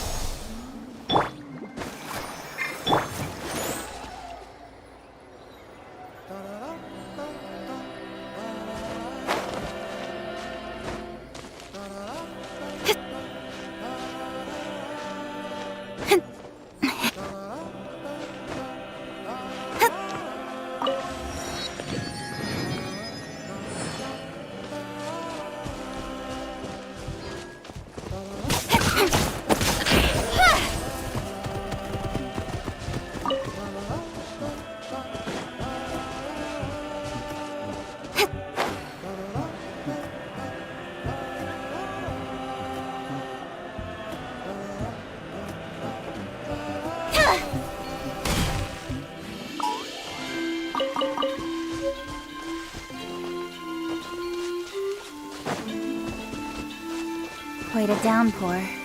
Nothing will get done until it clears.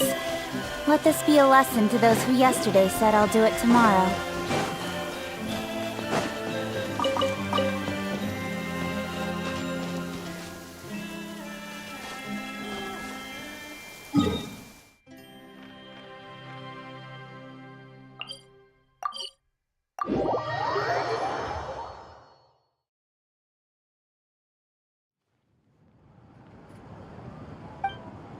I see.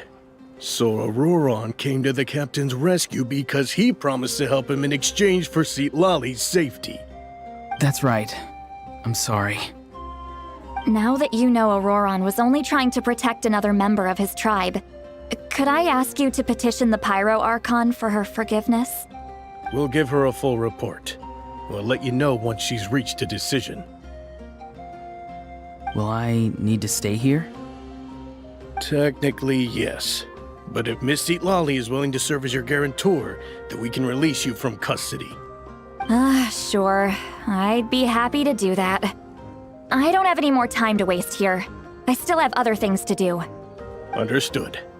Thank you very much. Mr. Auroron, please report back to the Speaker's chamber as soon as you've received notice of the Archon's decision. I understand. Thank you. And thank you too, Granny. Whew. Well, at least you won't need to hide your face anymore. Traveler, Paimon, thank you very much for your help. And don't worry, I haven't forgotten about my side of the deal. Once Auroron is settled, I'll go talk to Shilonen and get started on forging an ancient name for you. Oh, thank you! You scratch my back, I scratch yours. It's as good as done.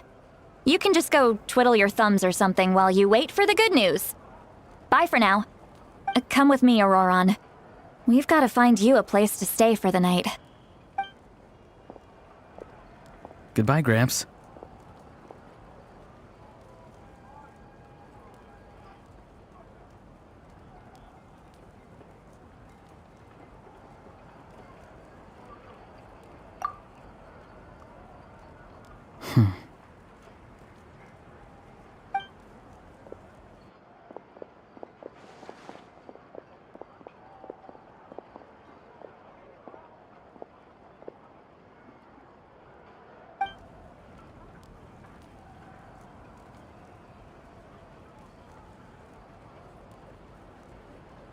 Oh, we're finally done.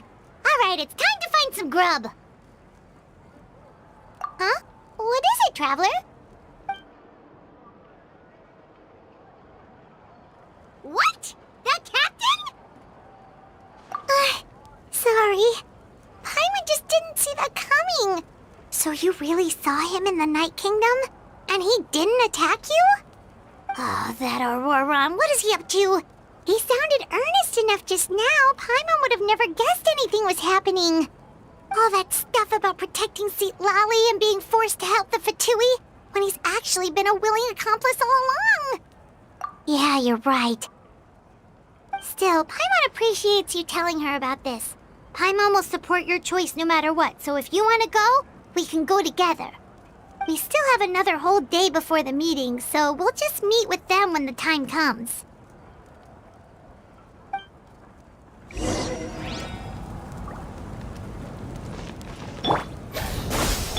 Let's dance.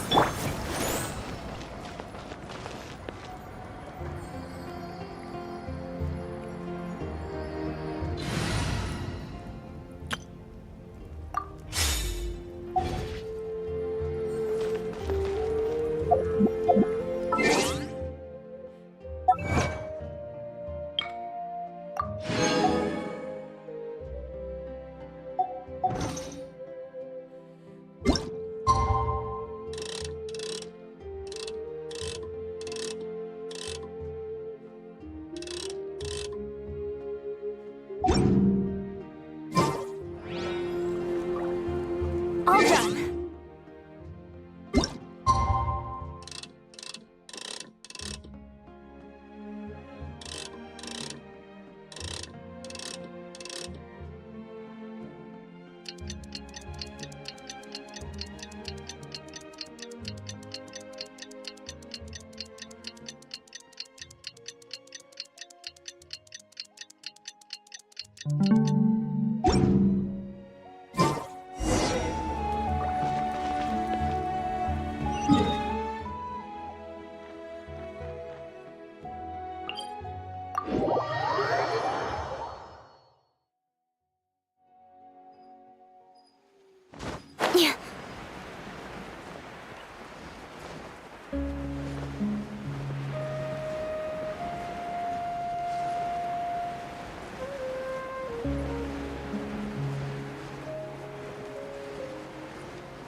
Weird. Paimon doesn't see anyone.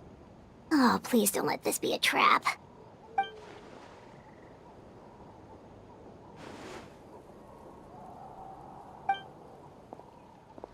What was that? Good evening. Nice to see you again. It's you. You shouldn't pop up from behind people like that. What are you, a ghost? I'm terribly sorry. It's just a force of habit. And what's with you apologizing all the time? You sound so polite and honest, but you're actually doing shady stuff behind people's backs. You're right. Granny tells me that too. Huh. Come to think of it, you remind me of her. Sometimes you two sound really similar, you know. Oh, so you're gonna call Paimon Granny too now? Well, I could.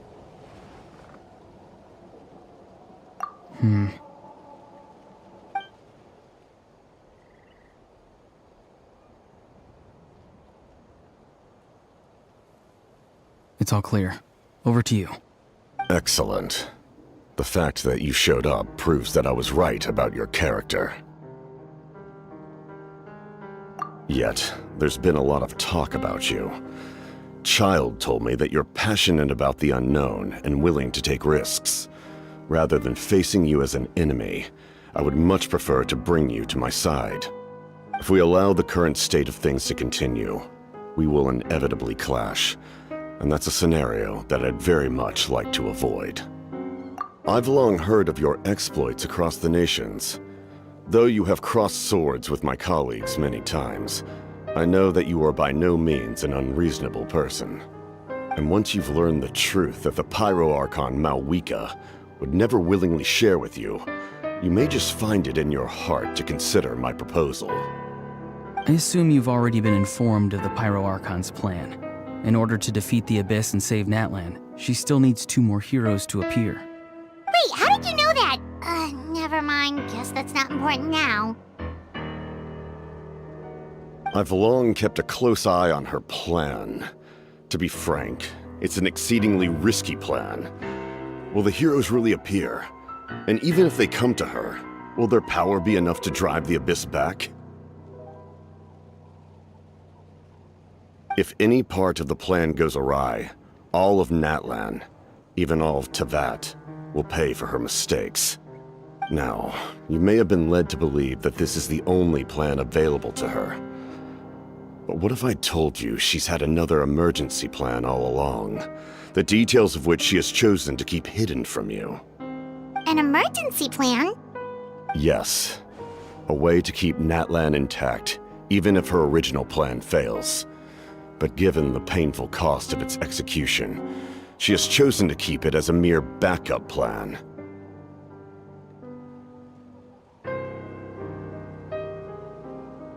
Whether this stems from hesitation, fear, or even naivete, I cannot say. But Natlan cannot afford to wait until she comes to her senses.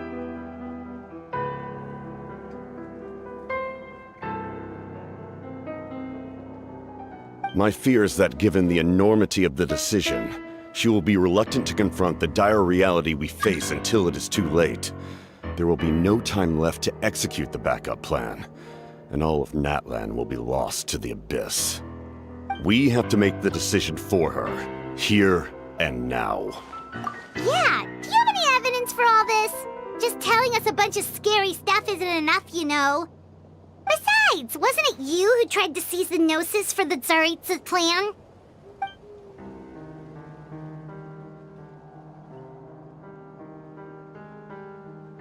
I knew you'd be clever enough to see.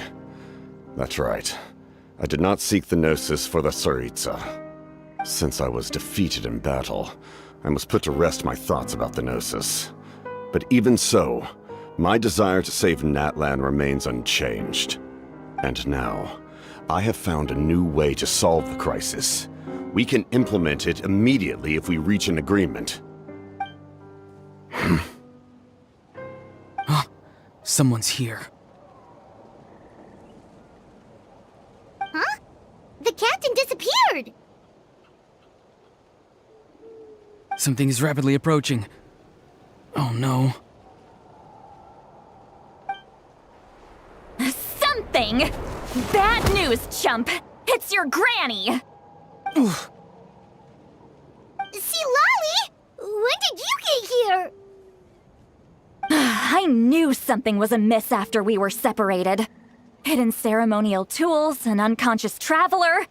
I must say, I'm very curious about what you're up to. How dare you go behind our backs like this, Auroron? Colluding with the Fatui? Really?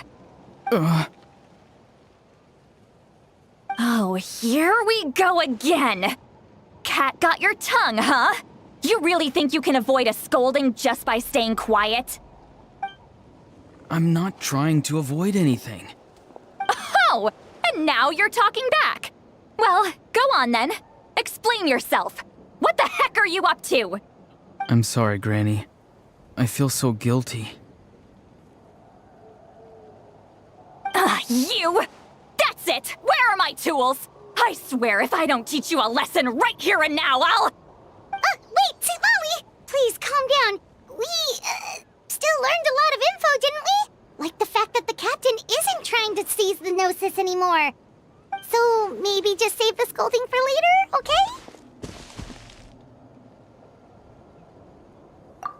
Listen well, Auroron. You're only getting out of this now because of the Traveler's plea. This isn't over. You hear me? You're right, Traveler. Let's go. We can discuss this more back in the city. You two keep an eye on Auroron for me, okay?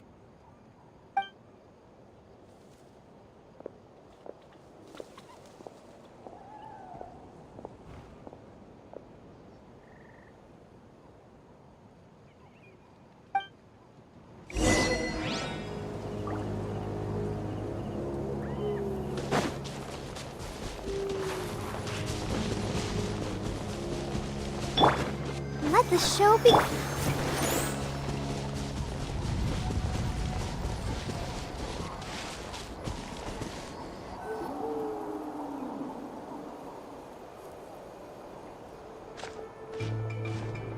In all my years, I've never had a child cause me so much grief. Do you seriously not see what's at stake here? You've got a head on your shoulders, Auroron. Use it! Why did you help the captain?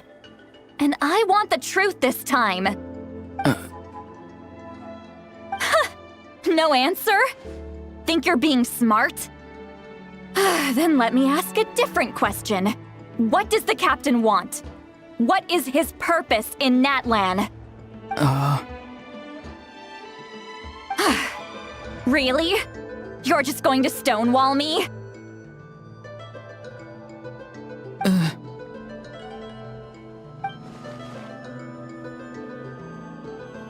Just use your brain for a second.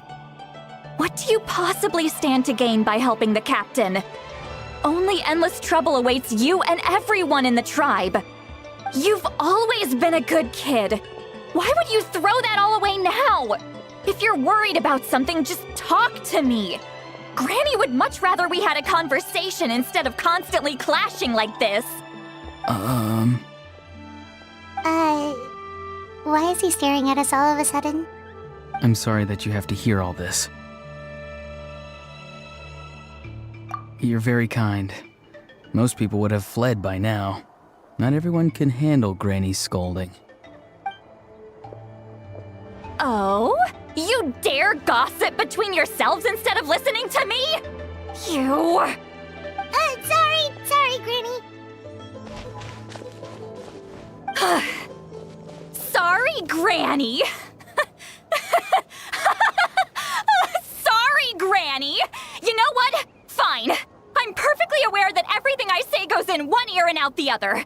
You're all grown up now, so why would you listen to an old hag like me? You say all the right things, but then you go and completely ignore me! Well, if that's how you're going to treat me, you can stop sending Aoife over to my place to deliver your stupid vegetables! I don't need anything from you! Who's Aoife? A delivery person? That's irrelevant. The point is, he hangs out with this kid, so he must be no good. You kids get to a certain age and suddenly act like you know it all. There's nothing I can say to get through to you. Auroron, if you're still thinking about that so-called duty, then please, just forget about it. The ley lines did not fall to this state because of you. And we've long closed the book on that incident. Seems they've started talking about some kind of tribal history. I'm starting to get lost. That's not it, Granny.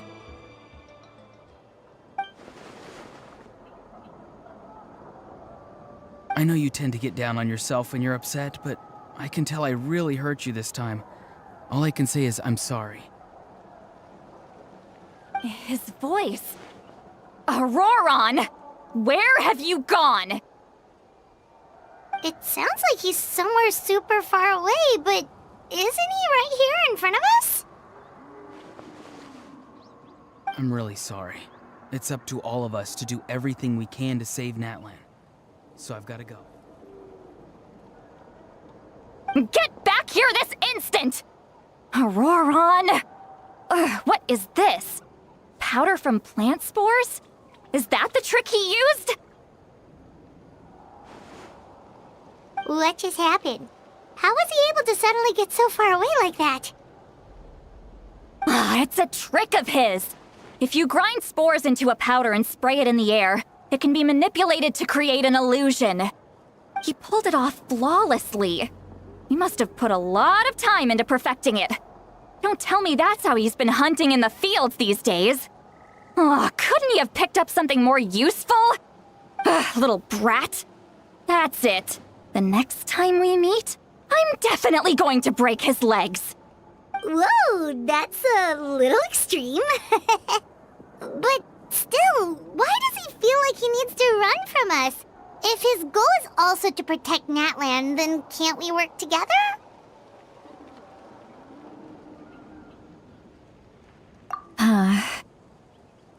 I'm sorry for interrupting your conversation with them earlier. But even if you'd been able to hear them out, there's no guarantee you would have gained anything substantial. Auroron probably did everything he could to get away because he knew I'd get the truth out of him sooner or later. Ah, that brat. I swear.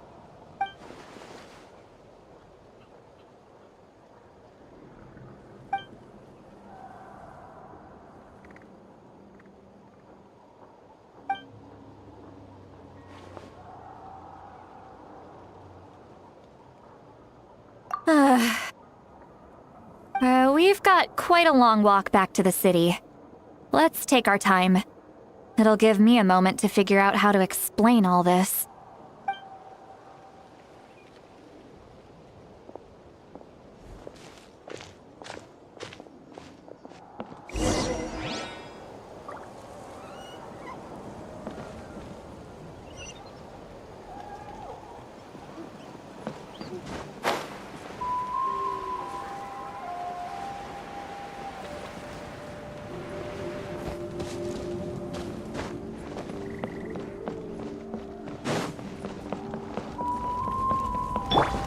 Protect us.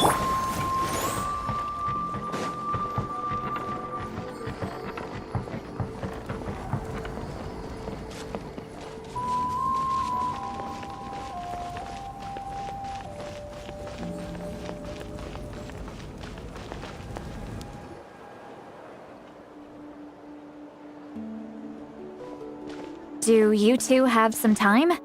Feeling hungry? How about we get something to eat? Oh, right. It's been a while since we last ate. Now that we can relax, Paimon just realized how hungry she is. Then let's go. We can find somewhere to sit down and talk. Food and drinks are on me. How did this become Paimonville? See, Lolly looks quite down on herself. Alright. It's on Paimon this time. What's one meal to the best guide into that? So you can just sit back and enjoy, sweet Lolly. Paimon will take care of it. Hey, come on now. You won't even let me take you out for some food and drinks? I just wanted to treat you to a meal. Are you sure? We can save you some Mora. Mora is the least of my concerns. Besides, we're definitely due a meal after all the time we've spent together. Let me get this one. I might be an old hag, but I like to think I'm not completely useless. Sure, that's fine with us, but Paimon doesn't want you to be sad, sweet Lolly. Don't worry.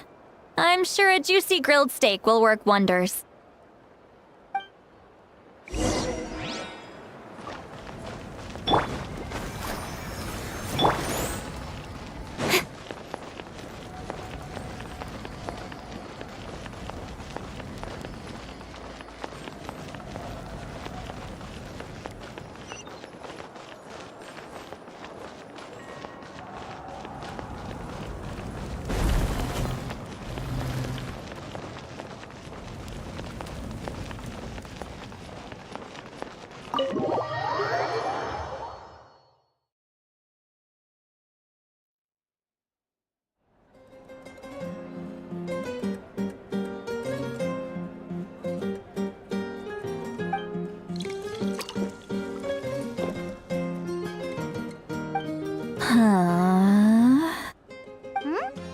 What are you looking at?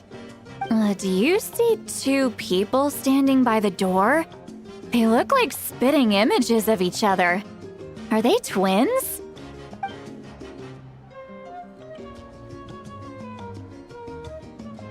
But Paimon only sees one person there. Huh? How could that be? I guess my mind isn't as sharp as it used to be. Give me another bottle, boss! Do you think she's drunk? There you go, miss. Oh my! It's not every day you get to see Granny Itzley here with some friends. Not to mention ones who've made a huge name for themselves recently. Oh, so you've heard of us? Of course I have! Aren't you the ones who saved Kachina and brought her back? No wonder you hit it off with Granny Sitlali. She wouldn't spend time with just anybody, you know. I don't even remember the last time I saw her with a new friend. Wait, so you call her Granny too? Well, given our ages, it'd probably be more accurate for me to call her my great-great-granny. She's one of the most famous people at the Masters of the Nightwind. Most days, hardly anyone even dares talk to her. Huh? Gossiping about me right in front of my face now, are you, Chonka? Oh, please, Granny, I wouldn't dare. I'm just beyond happy to see you bring over some new friends. After all, any friends of our regulars are sure to be great customers too. All right, that's enough. Go on now. I'm sure the other customers would like to talk to you as well. There's no need to keep staring at me. I promise I'll keep my alcohol down until I leave. Well then, you have my thanks.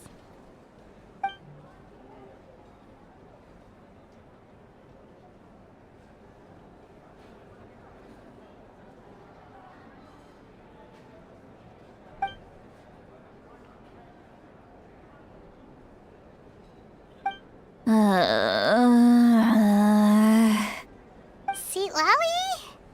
Sitlali? Who's that? You got some gall calling me by my first name. Let me guess. You want to test your skills against Granny Eatsley, don't ya? Are you still with us, Sitlali? You're kinda talking to no one. You chumps come around here, picking fights with me? Well, you know what happens next. You lose, and then run off home to tell everyone about how I'm this big scary bully. It's always the same story. You brats start it, I finish it, and then I end up with the reputation of being some kind of terrible monster among the shamans. I mean, come on. Monster? Me? Really? What did I do to deserve that? Granny Sitlali, you're not a monster at all. Exactly! And while we're at it, I'm not some lazy slacker either. Between meditation, advising the chief, and speaking with the Wyab, I actually have a pretty packed schedule, you know. Oh yeah. And I have to mentor all the new kids. Hey, new kid. Yeah, you. Don't play dumb. Didn't I teach you how to find phlogiston? You see? I know my stuff. I'm a good teacher. You tell him. That's more like it. About dang time someone showed me a little respect. Yeah, Granny's a hard worker, all right. You can always rely on old Granny.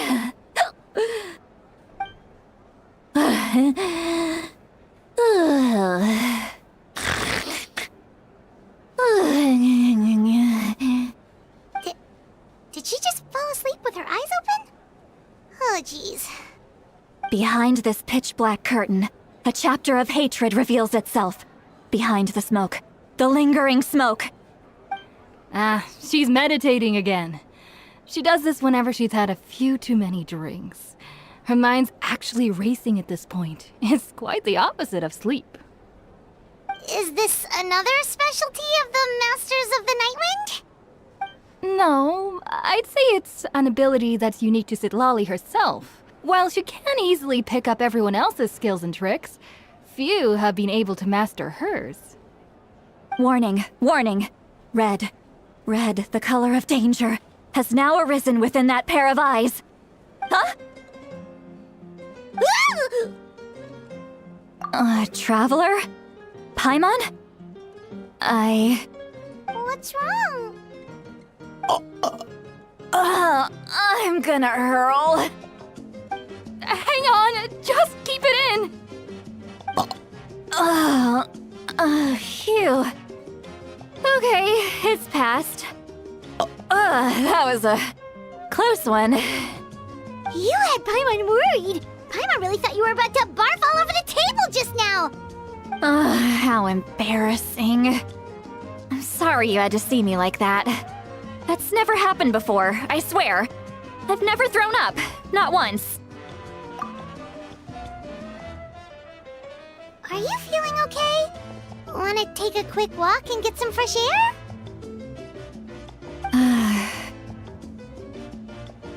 There's so much that I want to say, but I can't. Why not? Of course you can. Just say whatever's on your mind. Please, Paimon, it's not as simple as you think. We've only known each other for a few days, right? What would you think of me if I were to start dumping all of my complaints on you after we've only just met? Oh, Paimon gets it. You're hoping that we wouldn't think less of you no matter what you're about to say. No, that wasn't my point at all! Seriously, don't you youngsters know anything about shame? I'm talking about shame! I've lived all these years and still can't get rid of it! Surely, you know the feeling too? Actually, about that. Huh? Tell me what? Yeah, this is as good a time as any.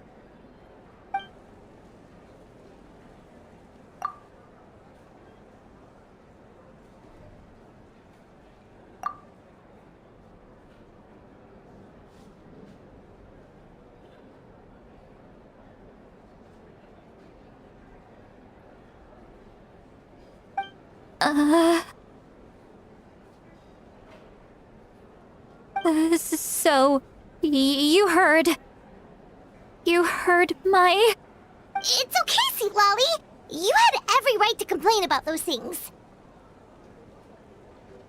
I can't take it anymore! Why do these things happen to me?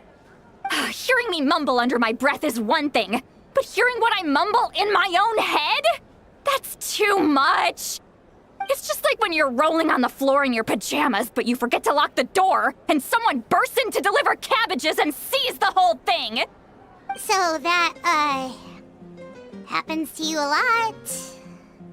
It happens to people in general, okay? Doesn't matter if you're 200 years old or 1,000 years old. Everyone rolls around in their pajamas sometimes. I was just picking something generic.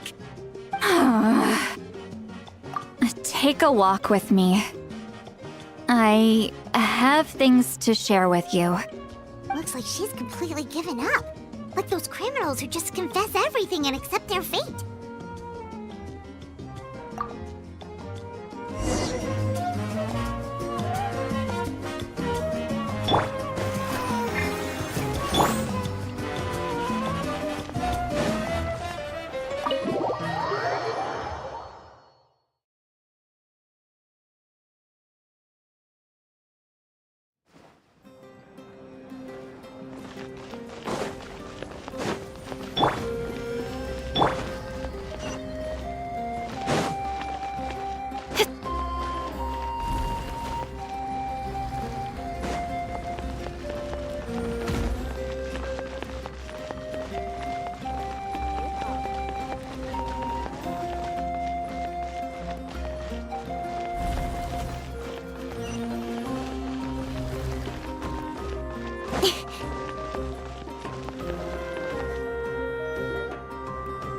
Well, great view, right? I love coming here by myself. Wow, it's beautiful! You're making me want to cry. Oh no, what do we do? Please don't cry! I was an expression, okay? A figure of speech. I'm just... embarrassed. Here you are thanking me. Even after you helped me all this time. Let's just have a casual conversation. It's easiest that way. Really? You don't seem like the kind of person who keeps things casual. Well, I guess I used to be more of a stickler for the rules. And you're right, I don't usually open up to the people of my tribe like this. I'm just an eccentric old hag to them. That story's been passed down so long, it might as well be true. But you're just a regular person.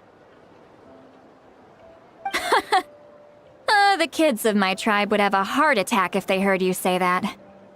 Granny Eatsley is a powerful figure. Be careful around her. That's what they'd say. Well, you are powerful. Are they afraid of you? Some are. Others are mad I always come out on top. A few decades like that, and people stop knowing how to deal with you. What about you? Are you scared of me? We don't find you scary at all.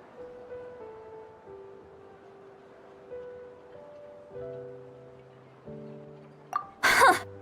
That's because you're not from my tribe. You don't know how many delusions of grandeur I've destroyed just by existing. I make people realize that no matter how hard they work, they'll never become a living legend like me.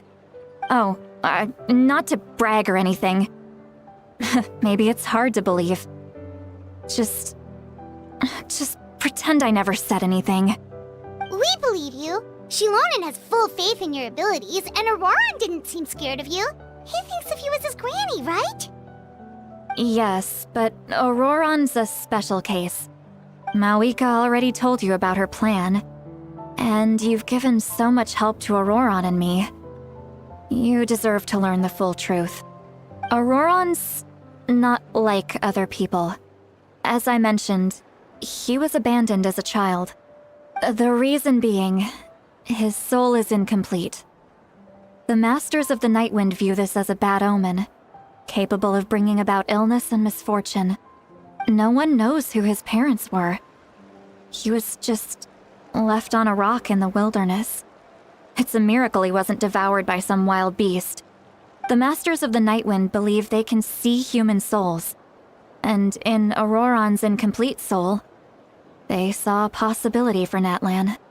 A possibility to turn Auroran into a vessel for lost souls. The ceremony would allow lost souls to gather within him. Auroran would then be sent to the Night Kingdom to return the souls to their rightful place, strengthening the ley lines and completing the ceremony. Wait, that doesn't sound right.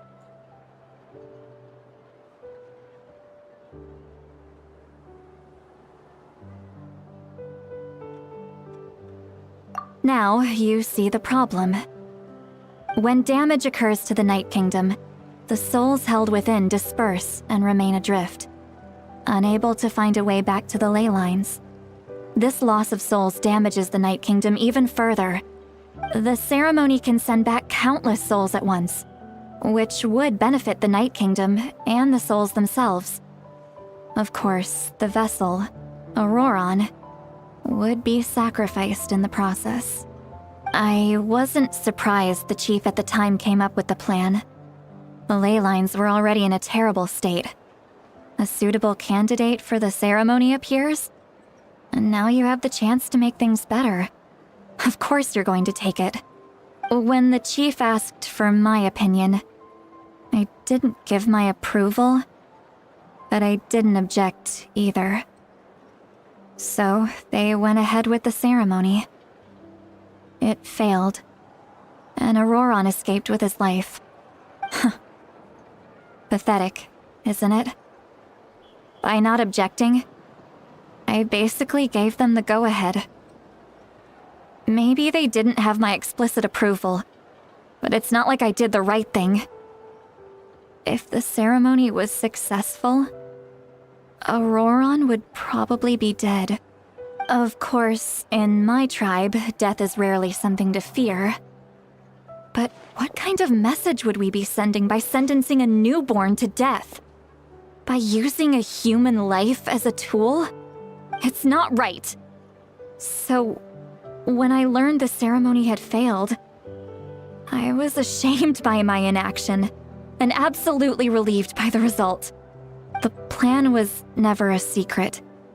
Or, I guess I should say, there was no point to keeping it a secret. A simple investigation from Auroron would reveal everything. Everyone thought he would be happy he survived. And he never really said anything to the contrary. But just as I was about to put all of it behind me, he asks this question. Would Natlan have been saved if the ceremony succeeded? Wait, but it's not his fault. He knows that, but he still feels guilty. Auroron has a strong ability to perceive souls, more than any of us. He understands just how dire the situation with ley lines has become. Maybe he chose to work with the Fatui because he still thinks he owes a debt to Natlan. I can only imagine what they told him. Traveler, didn't the captain say he found a way to solve the crisis? Maybe that's what brought Auroron into this. Anyway, we can't just let things go on like this. We have to convince him to come back! You don't look so good, Sweet Lolly. Maybe you should head back and get some sleep. Probably drank too much. It's okay. The fresh air is doing me good. Okay. Forget that. I need to go home. I hit it a little too hard. You've helped me so much already. How do I even begin to thank you? Hey, we're friends, aren't we? Besides, you already said you owe us a favor, so you don't need to worry about us. Good point. Well, I'll go home and get some sleep. We can figure out our next move in the morning.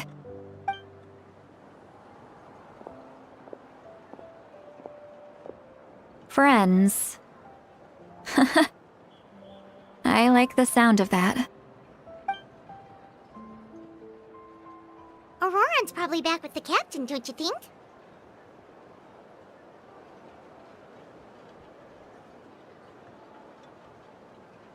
You mean about the backup plan?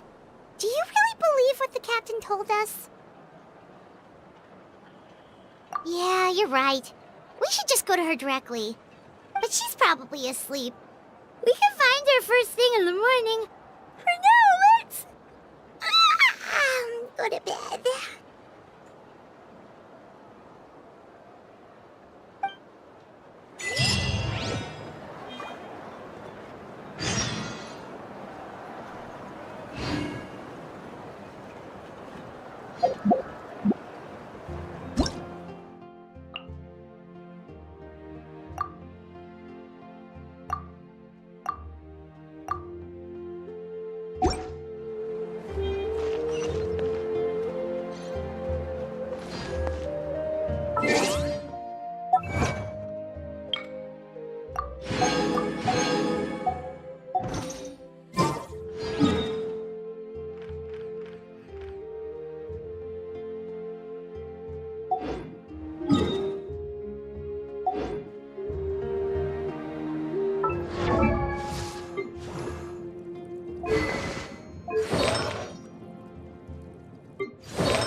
dance!